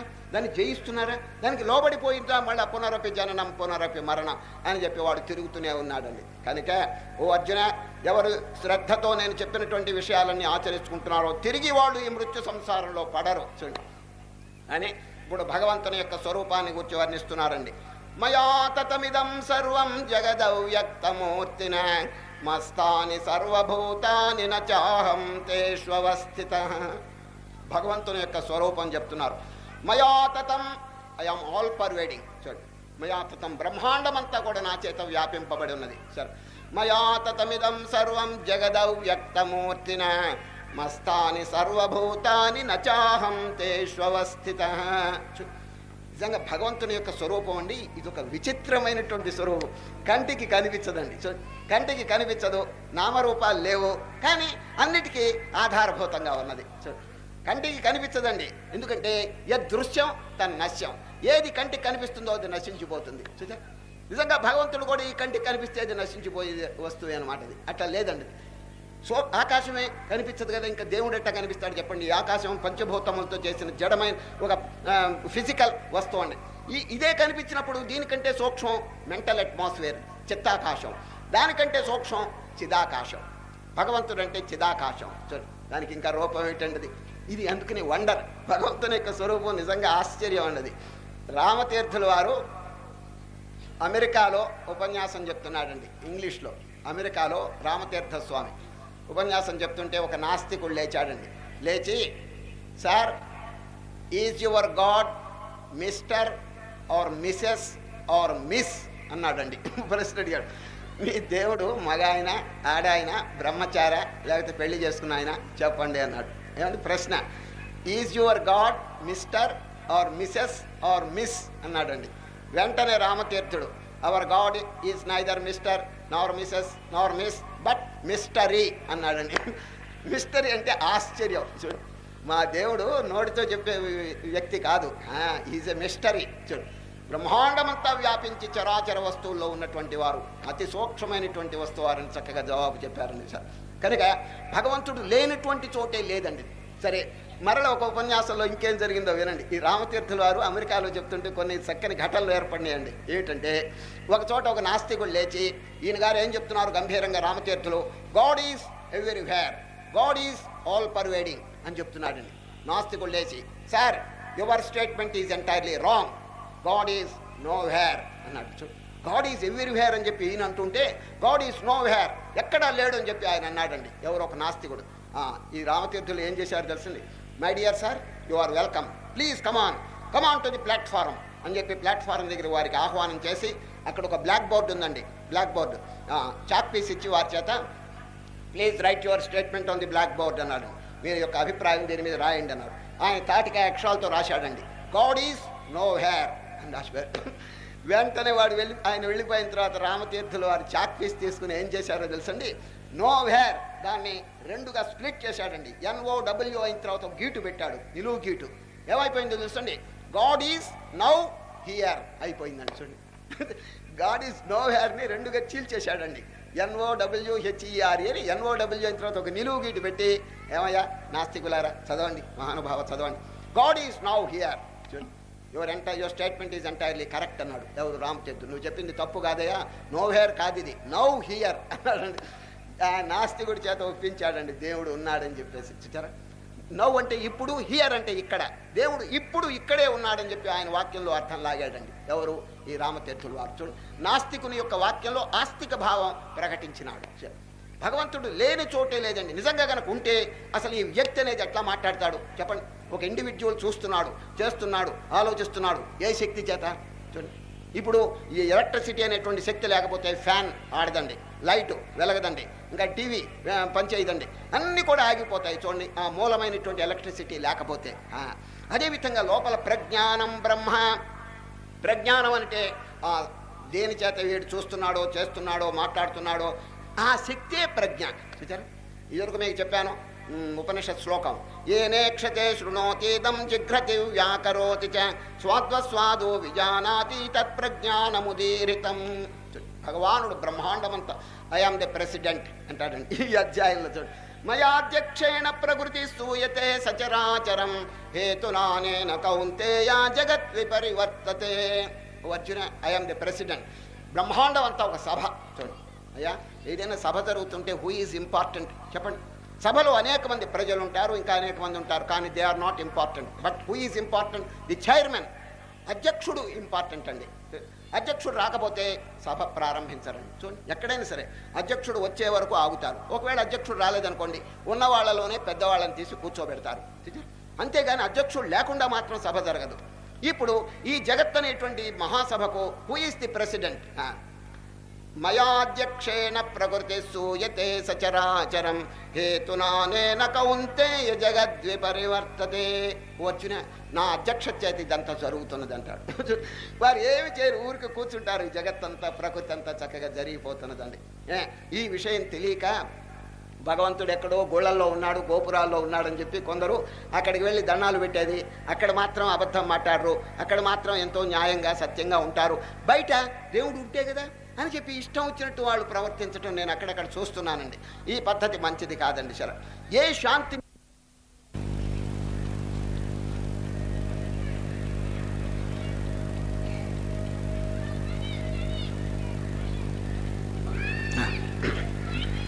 అజ్ఞానుల యొక్క లక్షణం ముందు చెప్తున్నారండి. మోఘాశ మోఘకర్మాణో మోఘజ్ఞానా విచేతసః రాక్షసీం ఆసురీం చైవ ప్రకృతిం మోహినీం శ్రితాః. దైవం మీద విశ్వాసం ఉండదండి. మోఘాశ, మోఘం అంటే వ్యర్థం. వారు చేసే పనులన్నీ వ్యర్థమేనండి, ఎందుకు పనికి రాకుండా పోతాయి. మోఘాశ మోఘ కర్మాణో మోఘ జ్ఞాన విచేతసః. వి అంటే విగత, విగత చేసేసండి, బ్రెయిన్లెస్. చూడండి, బ్రెయిన్లెస్ పీపుల్ అనమాట, ఆలోచనే లేకుండా చేస్తుంటారు వాళ్ళు. రాక్షసీం ఆసురీం చైవ ప్రకృతిం మోహినీం శ్రితాః. ప్రకృతికి లోబడిపోయినారు వీళ్ళంతా. ఆఖరికి వీళ్ళంతా పునరపి జననం పునరపి మరణం పొందవలసిందే. వీరిని గురించి 16వ అధ్యాయంలో చక్కగా బోధిస్తారు. అప్పుడు మనం వీరిని గురించి ఎక్కువగా మనం తెలుసుకుంటాం. ఇప్పుడు మహనీయుల యొక్క స్వభావం చెప్తున్నారు. చూడండి, ఇప్పుడు అధమ తరగతి వాళ్ళని గురించి చెప్పారు కదా, మహాత్ములు అజ్ఞానుల గురించి చెప్పినారు. ఇప్పుడు జ్ఞానుల గురించి చెప్తున్నారు మహనీయులు ఎట్లా ఉంటారో చూడండి. మహాత్మానస్తు మాం పార్థ దైవీం ప్రకృతిమాశ్రితా భజంత్యనన్య మనసో జ్ఞాత్వా భూతాదిమవ్యయం.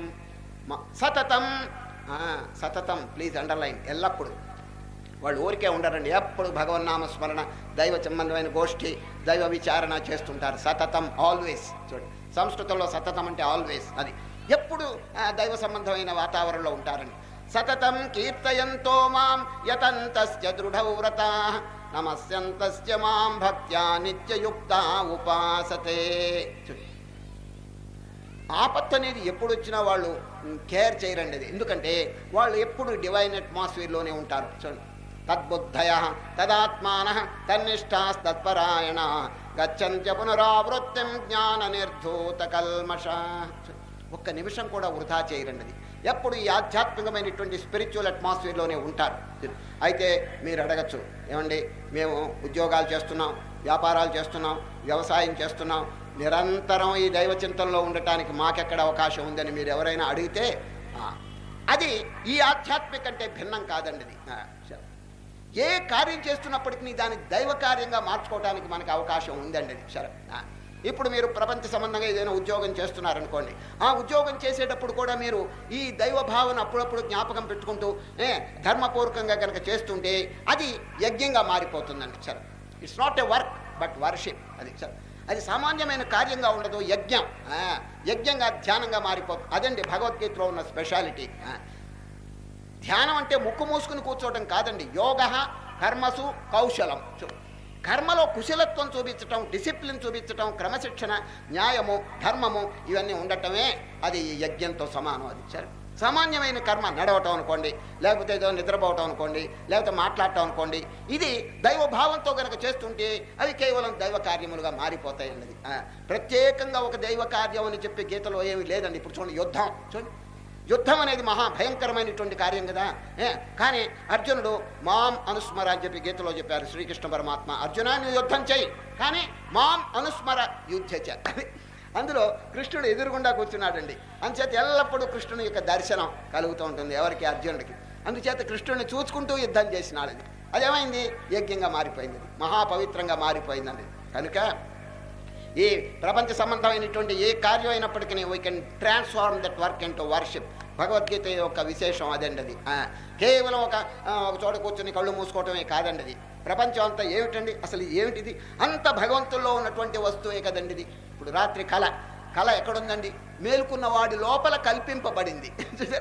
అదేవిధంగా ఈ జగత్తంతా భగవంతుల లోపల. చూడండి, మయాతతం అన్నాడు. చూడండి, మయాతతమిదం సర్వం జగదవ్యక్తమూర్తిన మస్తాని సర్వభూతాని నచాహం తేష్వస్థితః. కనుక మహనీయులు ఊరికి టైం పోగొట్టరండి. ఎప్పుడు ఏదో విధమైనటువంటి డివైన్ ఆలోచనలోనే ఉంటూ ఉంటారు. అది సతతం కీర్తయంతో మాం. ఒక చిన్న దృష్టాంతం చెప్తే మీకు బాగా అర్థమవుతుంది. జైన పురాణంలో ఒక చిన్న గాథ ఉందండి. ఏంటంటే, యుద్ధం రామాయణ కాలంలో యుద్ధం అంతా అయిపోయిందండి. యుద్ధం అంతా అయిపోతే శ్రీరామచంద్రుడు పట్టాభిషేకం చేసుకున్నాడు, చక్కగా రాజ్య కార్యాలు జరిగిపోతున్నాయి. అప్పుడండి యుద్ధంలో వీరికి సహాయం చేసిన వారంతా చాలామంది వచ్చారండి. వచ్చి, స్వామి రామచంద్ర, యుద్ధంలో మీకు చాలా సేవ చేసి పుణ్యం కట్టుకున్నాం, శాంతి కాలంలో కూడా మీ సేవా భాగ్యం మాకు కలుగు చేయండి అని చాలామంది వచ్చి అడిగారండి. అర్థమైందండి ఏమిటి ప్రశ్న? యుద్ధకాలంలో మీకు సహాయం చేసినాం, శాంతి కాలంలో కూడా మీ సేవ, ఏదోటి సేవ ఇవ్వండి మాకు అని ప్రార్థన చేశారండి. అప్పుడు రామచంద్రుడు మంత్రి గారిని పిలిచి, మంత్రి గారు, నాకున్నటువంటి కార్యక్రమాలన్నీ రాయండి. ఇల్లు ఊడవటం, గుడ్డలు ఉతకటం, విసిరటం, ఇవన్నీ రాయండి, ఒక్కొక్కరికి ఒక్కొక్కటి ఇచ్చేయండి. పాపం వారికి ఏదో సేవ అడుగుతున్నారు కాబట్టి. మంత్రి గారు అట్లాగే పెద్ద లిస్టు రాసి వచ్చిన వాళ్ళందరికీ పనులు డిస్ట్రిబ్యూట్ చేశారు. రామచంద్రుని యొక్క సేవా కార్యములన్నీ కూడా డిస్ట్రిబ్యూట్ చేసి పంచిపెట్టారు. అందరికి పంచిపెడుతుంటే అంత పూర్తి కావస్తున్నది. అక్కడ సభ అంతా ఓం శాంతి అని విరమించబోతుంటే పరిగెత్తుకుంటూ వస్తున్నాడండి ఒక ఆయన. ఎవరో తెలిసిన? హనుమంతుడు అండి. ఆలస్యంగా వచ్చేసినాడు. రామచంద్ర, ఏమిటి ఇదంతా? ఏమి లేదు, యుద్ధంలో సహాయం చేసిన వాళ్ళందరికీ ఇప్పుడు శాంతి కాలంలో కూడా ఏదో సేవ కావాలన్నారు, నాకున్న పనులన్నీ పంచాను, నాకేమైనా మిగిలిందా అన్నాడు హనుమంతుడు.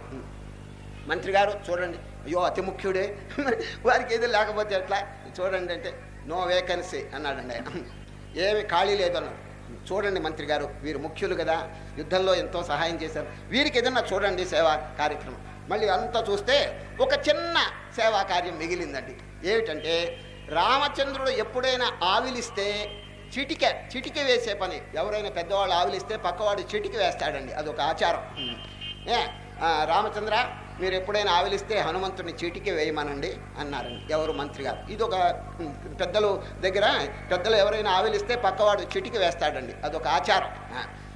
రామచంద్రుడు ఆవిలిస్తే హనుమంతుడు చిటిక వేసే పని తీసుకున్నాడండి. చిన్నదైనా చాలు నాకు అదే 10,000 హనుమంతుడు ఆనందంగా సంతోషం.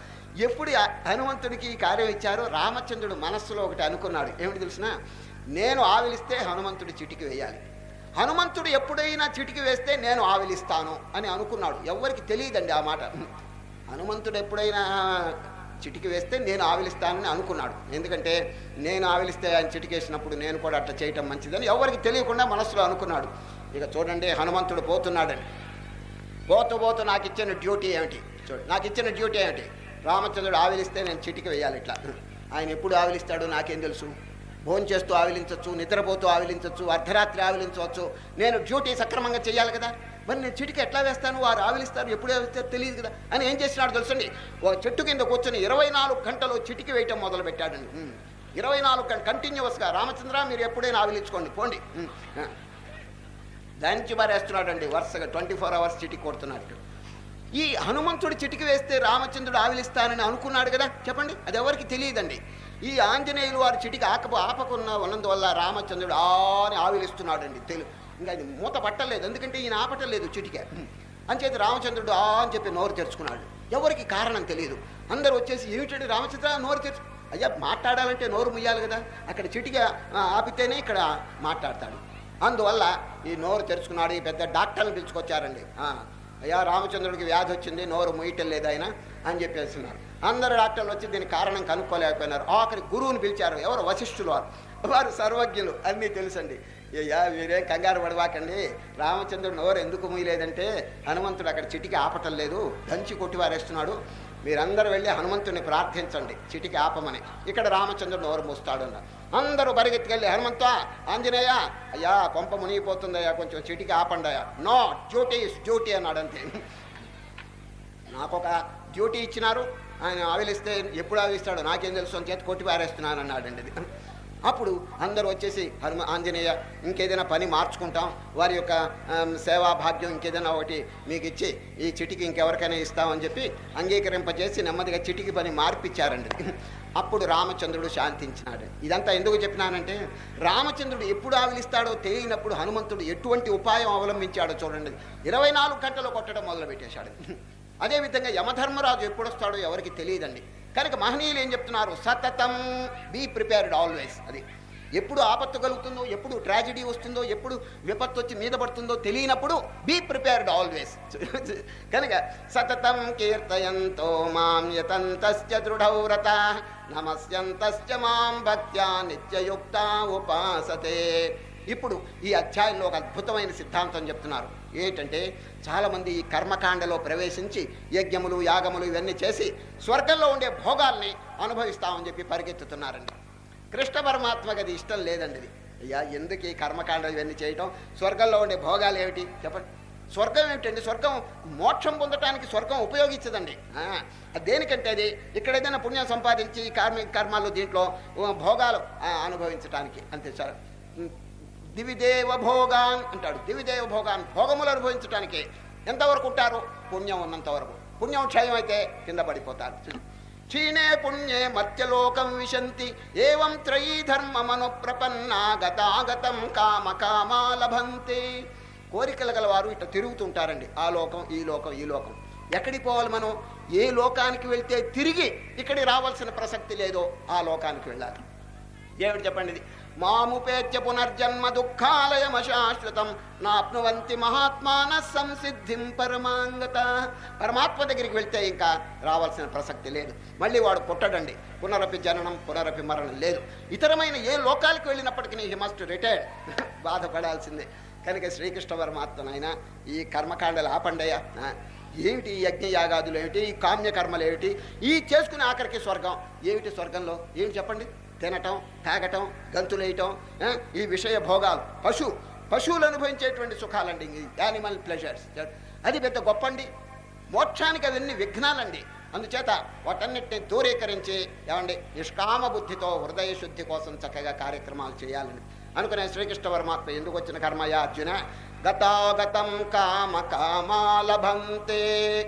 కోరికలు ఉన్నవారికి ఈ లోకం నుంచి ఇంకో లోకం నుంచి ఇట్లా పోవటమే రావటం తప్ప ఏమి లేదయ్యా. బాధపడవలసి వస్తుంది. చూడండి, ఎక్కడికి వెళ్ళాలంటే తిరిగి రానటువంటి లోకానికి వెళ్ళాలి. అది ఒక్కటే. ఏది? భగవంతుని యొక్క స్థానం. ఏ ఆ బ్రహ్మభువనాల్లోకా పునరావర్తినోర్జున. బ్రహ్మదేవుని వదరుకుని చీమ వరకు ఏ లోకానికి పోయినప్పటికీ తిరిగి రావాల్సిందే. ఆ బ్రహ్మభువనాల్లోకా పునరావర్తినోర్జున మాముపేత్యతు కౌంతేయ పునర్జన్మన విద్యతే. భగవంతుని దగ్గరికి వెళ్ళిన వాడు తిరిగి రాడు. కనుక ఏదో చక్కగా ఆధ్యాత్మిక జ్ఞానం పొంది ఏమండి విషయభోగం లాంటి దూరీకరించి మన హృదయాన్ని నిర్మలం చేసుకుని భగవంతుని పొందటం మంచిది. కానీ ఈ కోరికలు కోరి స్వర్గానికి ఇక్కడికి అక్కడికి తిరగటం వల్ల ఏం ప్రయోజనం? శ్రీకృష్ణ పరమాత్మ చక్కగా ఒక వాక్యం చెప్తున్నారండి. కాబట్టి ఏం చేయవలనో అవన్నీ విరమించుకుని భక్తి, అనన్యమైనటువంటి భక్తి కలిగి ఉండండి అంటున్నాడు శ్రీకృష్ణ పరమాత్మ. దానివల్ల ప్రయోజనం ఏమిటి? మీ యోగక్షేమాలు నేను చూస్తాను అంటాడు. మీరు కనుక అనన్యమైనటువంటి భక్తితో భగవంతుని ఆరాధిస్తుంటే మీ యొక్క యోగక్షేమాలు నేను చూస్తానని హామీ ఇస్తున్నాడండి కృష్ణ పరమాత్మ. 22వ శ్లోకం కంఠస్థం చేయండి. మోస్ట్ ఇంపార్టెంట్ వర్స్ ఈ అధ్యాయంలో. అనన్యాశ్చింతయంతో మాం ఏ జనాః పర్యుపాసతే తేషాం నిత్యాభియుక్తానాం యోగక్షేమం వహామ్యహం. అర్థం, యోగక్షేమం. కొందరు అనుకుంటారు ఏమండి నేనేదో భగవంతుని ధ్యానం చేస్తాడనుకోండి, మా కుటుంబాన్ని ఎవరు పోషించేది, మాకు భోజనం ఎవరు పెట్టేది అని కొందరు అడుగుతున్నారండి.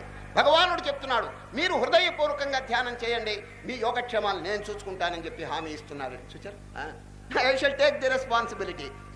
మనం అనన్యభక్తితో చేయాలి. కానీ ఇప్పుడు చూడండి, పిల్లికి కనుక బిడ్డ పుడితే ఇక పిల్లి ఆ బిడ్డ యొక్క యోగక్షేమాలు ఇతరులు చూడరండి, తల్లి చూస్తుందండి.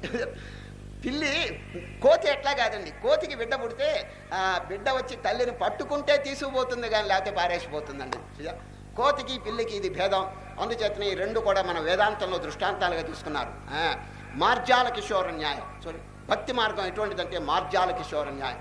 మార్జాలం అంటే పిల్లి కనుక బిడ్డ పుడితే యోగక్షేమాలన్నీ తల్లి జాగ్రత్తగా చూస్తుంటుంది. నోటితో ఖర్చుకుని బుట్టలో పెడుతుంది, అక్కడి నుంచి పుట్టలో ఇంకేదేంటోనో పెడుతుంది, కాపాడుతుంటుందండి.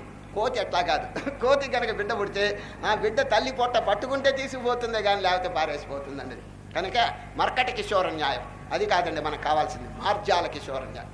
ఈ శ్లోకంలో అదే చెప్తున్నారు. అనన్యాశ్చింతయంతో మాం ఏ జనాః పర్యుపాసతే తేషాం నిత్యాభియుక్తానాం యోగక్షేమం వహామ్యహం. చూడండి ఎంత ధైర్యం చెప్తున్నారో భక్తులకి. ఎట్లా మా కుటుంబం ఎట్లా నడుస్తుంది, మా శరీరం పోషణ ఎట్లా జరుగుతుంది, అనేక మంది సంశయగ్రస్తులుగా ఉంటే శ్రీకృష్ణ పరమాత్మ డోంట్ వరీ, మీరు హృదయపూర్వకంగా మీరు ధ్యానం చేస్తుంటే తర్వాత విషయాలు నేను చూసుకుంటాను అని చెప్పి మనకి చక్కగా ధైర్యం చెప్తున్నారండి. ఇప్పుడు ఇంకొక చిన్న విషయం అండి. నాయనా అర్జున, మీకు నాకు నైవేద్యాలు పెట్టమని పెద్ద ఏదో ఇవ్వమని నేను అడగను. ఏ చిన్న వస్తువైనా సరే భక్తిపూర్వకంగా నాకు సమర్పిస్తే ఆనందిస్తాను. చూడు, అది చిన్న ఆకైనా సరే, ఒక నీటి బొట్టు అయినా సరే, ఒక పండు అయినా సరే భక్తితో కలవాలి. అది పత్రం పుష్పం ఫలం తోయం యో మే భక్త్యా ప్రయచ్చతి తదహం భక్త్యుపహృతమస్నామి ప్రయతాత్మనః. భక్తితో ఇచ్చింది నేను చాలా సంతోషిస్తాను. ఆ భక్తి కనుక లేకపోతే మీరు ఎంత కొండంత ఇచ్చినా చూడండి. అన్వపి ఉపాహృతం భక్తై ప్రేమ్నా భూర్యేన మే భవేత్. భక్తై, భక్తుల చేత అణువు ఇచ్చినా కూడా ఇవ్వబడినా నేను సంతోషిస్తాను. భూర్యపి, మీరు గొప్పగా ఇంత నైవేద్యం ఇచ్చినా అభక్తోపహృతం, భక్తి లేనివాడు కనుకిస్తే నమే తోషాయ కల్పతే, ఐఎమ్ నాట్ సాటిస్ఫైడ్, నాకు తృప్తి లేదంటాడు. కాబట్టి మనం ఇప్పుడు చూడండి, బీదవాడు, మీరు కొబ్బరికాయ కొడుతున్నారు కదా దేవుడికి, ఎంత ఖరీదు అవుతుంది? 3 రూపాయలు. కొబ్బరికాయ 3 రూపాయలు. బీదవాడు ఎట్లా కొడతాడు చెప్పండి? కొబ్బరికాయ తినటానికే గతి లేకపోతే 3 రూపాయలు పెట్టి కొబ్బరికాయ కొంటాడా చెప్పండి? మీరు కర్పూరం వెలిగిస్తున్నారు, వాడు ఎక్కడ కొనగలడు? అగరొత్తులు వెలిగిస్తున్నారు, తీర్థయాత్రలకు వెళ్తున్నారు, అన్ని పుణ్యకార్యములు చేస్తున్నారు. పాపం బీదవాడు ఎట్లా చేస్తాడు చెప్పండి? మరి వాడు కూడా తరించాలి కదా. కనుక శ్రీకృష్ణ పరమాత్మ, నాయన మీ డబ్బు కాదు ప్రధానం, మీ భక్తి. పత్రం, మీరు చిన్న ఆకిచ్చిన, ఒక నీటి బొట్టు ఇచ్చిన, భక్తితో ఇస్తే అదే 10,000 అంటాడు శ్రీకృష్ణ పరమాత్మ. పత్రం పుష్పం ఫలం తోయం యో మే భక్త్యా ప్రయచ్చతి తదహం భక్త్యుపహృతమస్నామి ప్రయతాత్మనః. ఒక బీదవాడు దేవుణ్ణి ప్రార్థన చేస్తున్నాడు చూడండి. పూజకై మా వీట పుష్పాలు లేవునా ప్రేమాంజలులు సమర్పించనుంటి. పుష్పాలు కొనాలంటే డబ్బు ఎక్కడిది దేవా అంటున్నాడు చూడండి. పూజకై మా వీట పుష్పాలు లేవునా ప్రేమాంజలుని సమర్పించనుంటి నైవేద్యమిడ మాకు నారికేళము లేదు హృదయమే చేతి కందియనుంటి. కొబ్బరికాయ లేదు, గుండెకాయ ఇస్తాను అన్నాడు చూడండి, ఎంత భక్తితో చెప్పాడు ఇది. పూజకి నైవేద్యమిడ మాకు నారికేళము లేదు హృదయమే చేతి కందియనుంటి. పాద్యమ్ములిడ మాకు పన్నీరు లేదునా కన్నీళ్లతో కాళ్ళు కడుగనుంటి లోటు రానీయనున్నంతలోన నీకు రమ్ము దయసేయు ఆత్మపీఠము పైకి అమృత ఝరిచిందు నీ పదంకములపైన కోటి స్వర్గాలు ములిపించుకొనుచు తండ్రి. పేదవాడి యొక్క ఆవేదన చూడండి. నేను ఎక్కడిచ్చేది తండ్రి, నా హృదయాన్ని మీకు సమర్పిస్తున్నానంటాడు. అదండి ముఖ్యంగా కావాల్సింది. శక్తి ఉన్నవాడు ఏదో ఇచ్చుకోవచ్చు, శక్తి లేనివాడు ఏమి ఇస్తాడు చెప్పండి. కనుక భక్తితో మనం చేయటమే ప్రధానం. చూసారా ఎంత ఇచ్చినారు ప్రసాదం, చూడండి ఎంత నైవేద్యం ఇచ్చినారు అని క్వాంటిటీ కాదండి. నేను ఇదివరకు చాలాసార్లు చెప్పినాను, భగవంతునికి క్వాలిటీ. అది మన యొక్క భక్తి, అది ముఖ్యం అన్నది. ఎంత ఇచ్చినాము అని కాదు, ఏ విధంగా ఇచ్చినాము అది. చూసారా ఈ విధంగా చేసి ఒక చక్కని శ్లోకం చెప్తున్నారు. ఓ అర్జున, కేవలం ధ్యానమే కాదు, యత్కరోషి యదశ్నాసి యజ్జుహోషి దదాసి యత్తపస్యసి కౌంతేయ తత్కురుష్వ మదర్పణం. చూడండి యత్కరోషి, ఇందాక నేను చెప్పినాను చూడండి, జనరల్గా ఏ కార్యక్రమం చేసినప్పటికీ కూడా బ్రహ్మ అర్పణంగా, దైవ కృష్ణార్పణంగా మనం చేసుకోవటం చాలా మంచిదండి. అయితే కృష్ణార్పణం చేసేటప్పుడు దాంట్లో పాపం అనేటిది ఎప్పుడు కలవకూడదండి. సరే, పాపం కలవనటువంటి ఆ చక్కని కార్యక్రమాన్ని భగవంతునికి అర్పణ చేయాలి. పాపభూయిష్టమైనటువంటిది ఎప్పుడు కూడా మనం విరమించుకోవాలి. మన హృదయంలో అటువంటిది లవలేశం కూడా ఉండకూడదండి. యత్కరోషి యదశ్నాసి యజ్జుహోషి. ఇప్పుడు భోజనం చూడండి, అశ్నాసి అంటే భోజనం చేయటం. భోజనం అంతా పెట్టుకున్నాం అనుకోండి, ఎవరిచ్చినారు దీన్ని అని ఒకసారి ఆలోచించాలి. రేపు 15వ అధ్యాయం వస్తుంది. నేను భూమిలో ప్రవేశించి సస్యములను ధాన్యమును వృద్ధి చేస్తున్నాను అని చెప్తున్నారు. మీరు తిన్న భోజనం నేను జీర్ణం చేస్తున్నాను అని చెప్తున్నారు. మరి అటువంటిప్పుడు ఈ అన్నాన్ని భగవంతుడికి నివేదన చేయొద్దండి. 4వ అధ్యాయంలో 24వ శ్లోకం కంఠస్థం చేసి తీర్థం చేసుకుని బ్రహ్మార్పణం బ్రహ్మాగ్నౌ బ్రహ్మణాహుతం బ్రహ్మైవ తేన గంతవ్యం బ్రహ్మకర్మ సమాధిన. ఈ మంత్రం చదివి నీళ్లు చల్లండి. ఆ దైవ భావంతో నివేదన చేసి ఆ మిగిలిన యజ్ఞశేషం చూడండి, మహాపవిత్రం, రక్తం అంతా శుద్ధం అవుతుందండి దీనిపై. కనుక ఈ విధంగా కొన్ని కార్యక్రమాలు మనం చక్కగా అవలంబించుకొని డిసిప్లిన్, ఒక క్రమశిక్షణగా మన జీవితాన్ని తీసుకురావాలండి. సరే, ఏదో మోటుగా జరిగిపోతున్నది, తినటం, తాగటం, గంతులు వేయటం, నిద్రపోవటం, మళ్ళీ పోవటం, ఆఖరి కన్ను మూయటం, ఈ విధంగా వెంట ఏ వస్తుందో కొంచెం విచారణ చేయండి. ఆ వెంట వస్తుంది. ఇప్పుడు కష్టపడి రోజంతా ఏం సంపాదిస్తున్నారు? ప్రాపంచికమైన వస్తువులు సంపాదిస్తున్నారు. దీంట్లో ఒక్కటైనా చిల్లి గవ్వైనప్పటికీ వెంట వస్తున్నదా చెప్పండి. అది ఒక చిన్న దృష్టాంతం చెప్తాను, చాలా అమోఘమైనటువంటి దృష్టాంతం, చాలా ముముక్షులకు అవసరమైనటువంటిది. ఏమిటంటే, పశ్చిమ దేశంలో ఒక మహారాజు ఉన్నాడండి. ఆయన పేరు అలెగ్జాండర్. అది ఈ ఆసియాఖండం మీద దండెత్తాడండి. దండెత్తి దేశములు జయించుకుంటూ కొల్లగొడుతున్నాడండి. ఎవరు? అలెగ్జాండర్. ఏనుగులు, ఒంటెలు, వీటి మీద కొల్లగొట్టిన డబ్బంతా వేసేస్తున్నాడు. ఇది బంగారం, వజ్రములు, వైడూర్యములు, ఇవన్నీ ఆభరణాలు ఈ ఒంటెల మీద, ఏనుగుల మీద వేసి తీసుకుపోతున్నాడండి తన దేశానికి. ఎవరు? అలెగ్జాండర్. దారిలో ఆరోగ్యం చెడిందండి. ఎవరికి? అలెగ్జాండర్ గారికి ఆరోగ్యం చెడిపోయింది. ఇక మిలిటరీ వాళ్ళందరూ ఆగిపోయినారండి. టెంట్స్, గుడారములు వేశారు. ఎందుకంటే రాజుగారికి ఆరోగ్యం సరిలేదు. పెద్ద పెద్ద డాక్టర్లు వచ్చి సేవ చేస్తున్నారండి. కానీ ఏమి ఆశ కలగట్టలేదండి. రోజు రోజు క్షీణించిపోతున్నదండి అలెగ్జాండర్ యొక్క ఆరోగ్యం. బులెటిన్ వేస్తున్నారు. బులెటిన్ అంటే ప్రకటన. అలెగ్జాండర్స్ టెంపరేచర్ 104, 104 డిగ్రీలు. అందరికీ ఆశ్చర్యం కలుగుతుంది. ఇంకా ఈయన ఉంటాడో ఊడిపోతాడో, వేడి జాస్తిగా ఉంది, టెంపరేచరు, జ్వరం ముదిరిపోతున్నదని. మళ్ళీ మరుసటి రోజు 105, ఇది 105 డిగ్రీలు అలెగ్జాండర్ టెంపరేచర్. ఈ విధంగా ఇంకా ఆశ వదులుకున్నాడు. ఎవరు? అలెగ్జాండర్. నేను బతకనని చెప్పి అనుకుని మంత్రి గారిని పిలిచాడండి. మంత్రి గారు, ఇంకా రేపో ఎల్లుండో నా జీవితం అంతమైపోవచ్చు, మీరు నన్ను ఏం చేస్తారో నాకు తెలుసు. నేను చనిపోయిన తర్వాత ఆచార ప్రకారం ఒక కాఫిన్ అంటే శవపేటికలో నన్ను పండబెట్టి ఊరేగించి శ్మశానానికి తీసుకుపోయి పాతి పెడతారు. ఇది సహజంగా జరిగేటువంటి విషయం. కానీ నన్ను ఊరేగించేటప్పుడు మీరు ఏం చేయాలంటే, శవపేటికలో ఈ చెయ్యి ఎక్కడొస్తుందో, ఇటువైపు ఒక రంధ్రం, ఇటువైపు ఒక రంధ్రం చేయండి కొయ్యపెట్టిలో. నన్ను పండబెట్టండి నా శవాన్ని. ఈ చేతులు మాత్రం బయట ఇట్ట చాచండి. ఈ రంధ్రంలో నుంచి ఈ చెయ్యి, ఈ రంధ్రంలో నుంచి ఈ చెయ్యి ఇట్ట చాచండి. నన్ను ఊరేగించి శ్మశానానికి తీసుకుపోండి. అక్కడ ఖననం చేయండి. మంత్రి గారు, స్వామి, అనేక మంది ప్రశ్న అడుగుతారు. ఇంతవరకు ఎక్కడ శవపేటికలో ఈ విధంగా చేతులు చాచింది లేదు. మరి అలెగ్జాండర్ గారు ఏ కారణం చేత ఈ విధంగా చేసినారో మీరు కొంచెం దయచేసి చెప్తే మేము 10 మందికి నచ్చ చెప్తామన్నారు. అప్పుడు అలెగ్జాండర్ గారు, నేను దేశంలో కొల్లగొట్టుకుని బంగారము, వెండి ఇవన్నీ ఏనుగుల మీద, ఒంటెల మీద తీసుకుపోతున్నాను. జనులందరికీ ఒక అపోహ కలుగుతున్నది. ఈ బంగారం ఈ వెండి నేను పరలోకానికి తీసుకుని పోతున్నానేమో అని చెప్పి కొందరు అనుకోవచ్చు. ఖాళీ చేతులతో పోతున్నానని అందరూ తెలుసుకొనుగాక అన్నాడండి.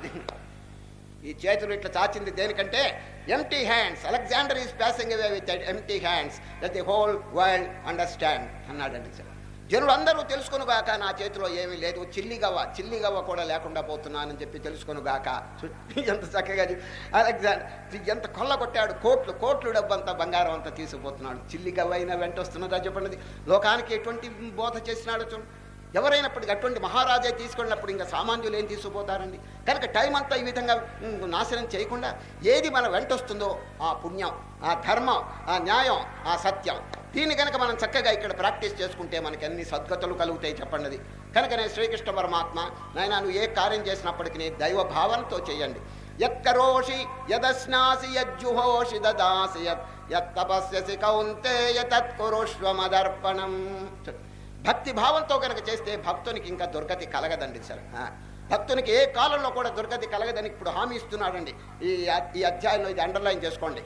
నమే భక్త ప్రణశ్యతి. ప్లీజ్ అండర్లైన్ అష్టాక్షరీ మహామంత్రం. నా భక్తునికి దుర్గతి కలగదు అని గ్యారంటీగా చెప్పేస్తున్నాడు. చూడండి, మీరు భక్తిని, ఈ సత్యమును, ఈ ధర్మమును, ఇటువంటి ఆధ్యాత్మిక విషయం మీరు ఆచరణలో పెడితే ఇక దుర్గతి కలగదని. ఎక్కడికి వెళ్ళినా సద్గతిలో డిఫరెన్సే తప్ప దుర్గతి అనేది కలగదని శ్రీకృష్ణ పరమాత్మ మనకి ధైర్యం చెప్తున్నారు. నమే భక్త ప్రణశ్యతి. అది ఈ విధంగా చెప్పి ఎవరైనా ఒకవేళ పొరపాటున పాపం చేశారనుకోండి, కొంగబాకండి, నిరుత్సాహపడబాకండి. ఏదో పొరపాటు గ్రహపాటు ఏదో కొన్ని వస్తుంటాయి అని. అపిచే సుదురాచారో భజతే మాం అనన్యభాక్. అర్జున, ఒకవేళ మహాదురాచారం చేసినప్పటికీ మనస్సు మార్చుకుని ఏదో నేను పొరపాటు చేశానని చెప్పి ఇక మీదట కనుక మంచి దారిలోకి వస్తే వాని పేరు సాధు, వాని పేరు పాపి అని అనద్దు అంటున్నాడండి శ్రీకృష్ణ పరమాత్మ. ఎందుకంటే ఈ హాస్ చేంజ్డ్ హిస్ కాండక్ట్. అది వారి యొక్క నైతికమైన వారి యొక్క జీవితాన్నే మార్చుకున్నారు ఆయన. అపిచే సుదురాచార. చూడండి, దురాచారం అంటే చెడ్డ పని. సు అంటే ఘోరమైనటువంటి దురాపారం చేసినప్పటికీ సాధురేవ సమంతవ్య సమ్యక్ వ్యవసితో హి సహ. కనుకనే వివేకానంద డోంట్ హేట్ సిన్ అన్నారు. Don't hate the sinner. పాపిని మీరు దూషించవద్దు, పాపాన్ని కావాలంటే దూషించండి. Hate sin but not the sinner అన్నారు. చూడండి, ఎందుకంటే పాపిలో కూడా దైవం ఉన్నారు. పాపి ఈనాడు కాకపోతే రేపైనా మహాత్ముని యొక్క సాంగత్యం చేసి చక్కగా మార్చుకోగలరు తన జీవితాన్ని. సార్ కనుకనే ఈ పాపులందరినీ కూడా వివేకానంద ఎట్లా సంబోధించారంటే ఓ డివినిటీస్ అపాన్ అర్త్ అంటాడు. చూడు, భూమిపై మూర్తి భవించినటువంటి చిన్మయ స్వరూపులారా అని చెప్పి సంబోధన చేశారు. Sinners, it is a sin to call a man a sinner అన్నారు. ఒక మానవుని పాపిని అనటమే పాపం అని చెప్పాడు వివేకానంద. కానీ ఎందుకు చెప్పండి, మహాత్ముని యొక్క సాంగత్యం చేత వాడు పాపాత్ముడు మారిపోతాడు, పుణ్యాత్ముడిగా మారిపోగలడు. కాబట్టి ఎవరిని నిరుత్సాహపరచద్దు. భగవద్గీత యొక్క సిద్ధాంతం ఏదండి, ఎటువంటి వాడినైనా భుజం తట్టిన ఆయన డోంట్ వరీ, ఏమి బాధపడద్దు, ఈనాడు కాకపోయినా ఎప్పటికైనా మంచి దారిలోకి వస్తావు అని ధైర్యమును బోధిస్తుందండి. అది భగవద్గీతలో. కొందరు ఏం చేస్తారు తెలుసండి, నువ్వు ఎందుకు పనికిరావు, నువ్వు అస్పృశ్యుడు, నువ్వు అదృశ్యుడు, పో అతి దూరంగా పో, నువ్వు సొసైటీలోకి రావద్దు, దేవుడికి దండం పెట్టకూడదు, గుళ్ళోకి రాకూడదు, ఇటువంటి మాటలు చెప్తే వాళ్ళు ఏమైపోతారు చెప్పండి. భగవద్గీతలో ఏం చెప్పి అందరినీ ఉత్సాహం కలుగు చేస్తున్నదండి. ఎటువంటి పాప అయినా కూడా దేవుని దైవస్వరూపం ఉంది కదండి వారిలో. వారు ఏదో అజ్ఞానం చేత కప్పబడ్డాడు కానీ లోపల దైవస్వరూపం ఉన్నదండి. అది ఏ నాటికైనా he has to manifest the divinity within. కనుక అపిచేత్ సుదురాచారో భజతే మాం అనన్యభాక్ సాధురేవ సమంతవ్య సమ్యక్ వ్యవసితో హి సహ అని చెప్పి ఆఖరికండి ఒక జనరల్గా ఒక శ్లోకం చెప్పేస్తున్నారు.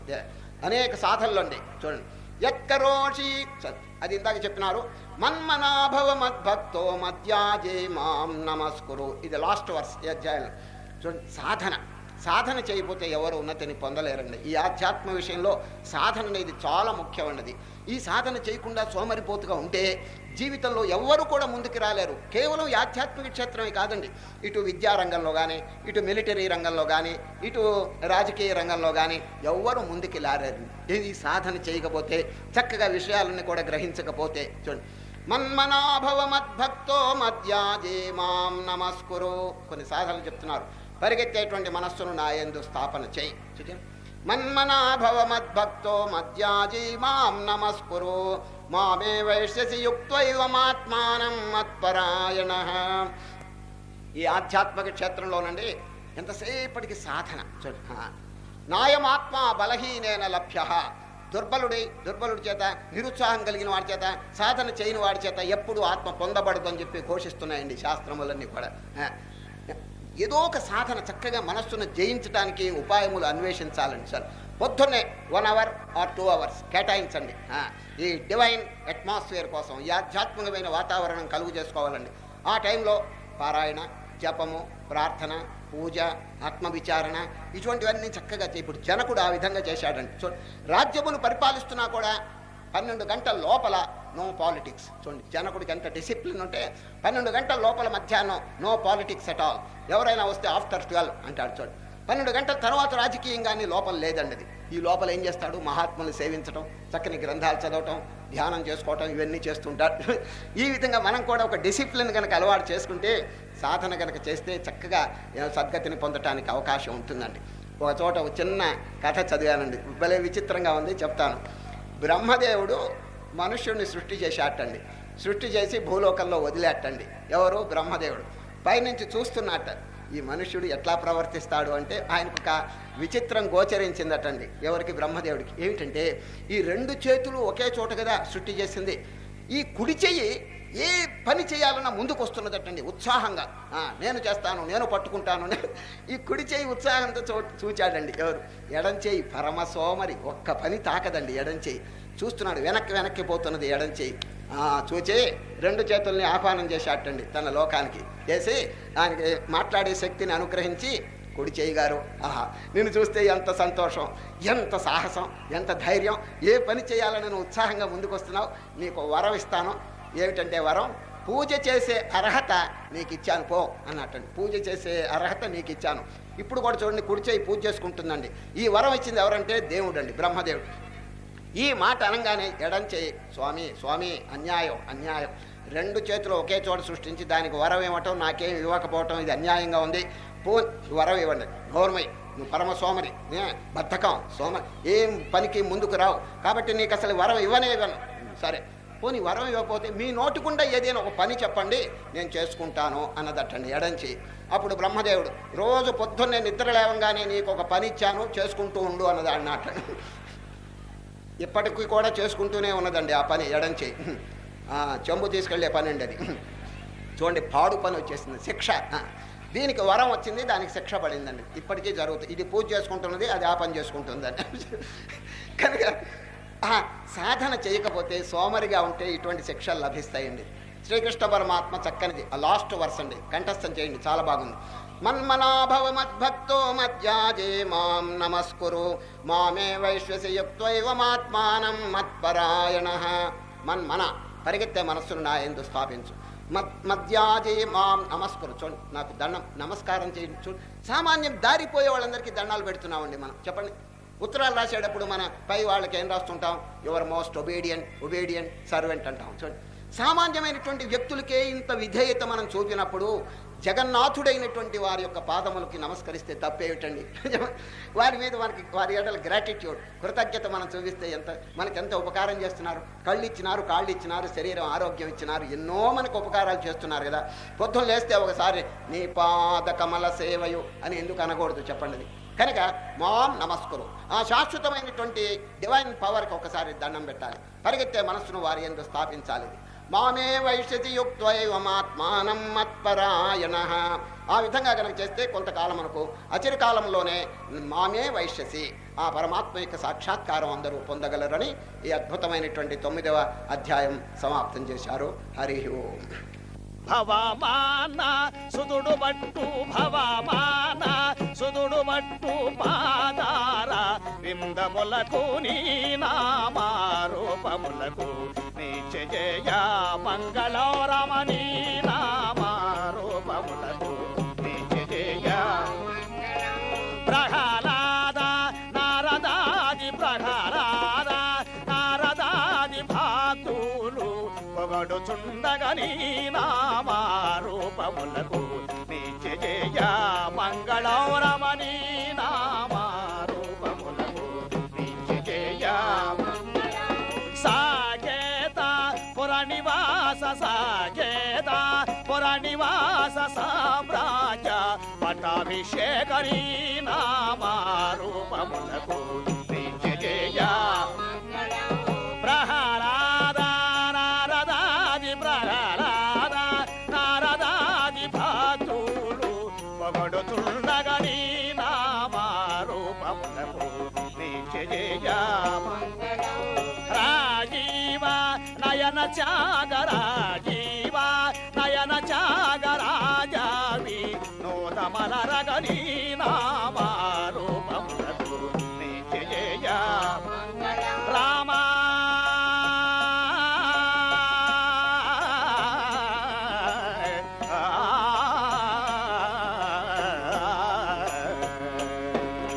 శ్రీమద్రమార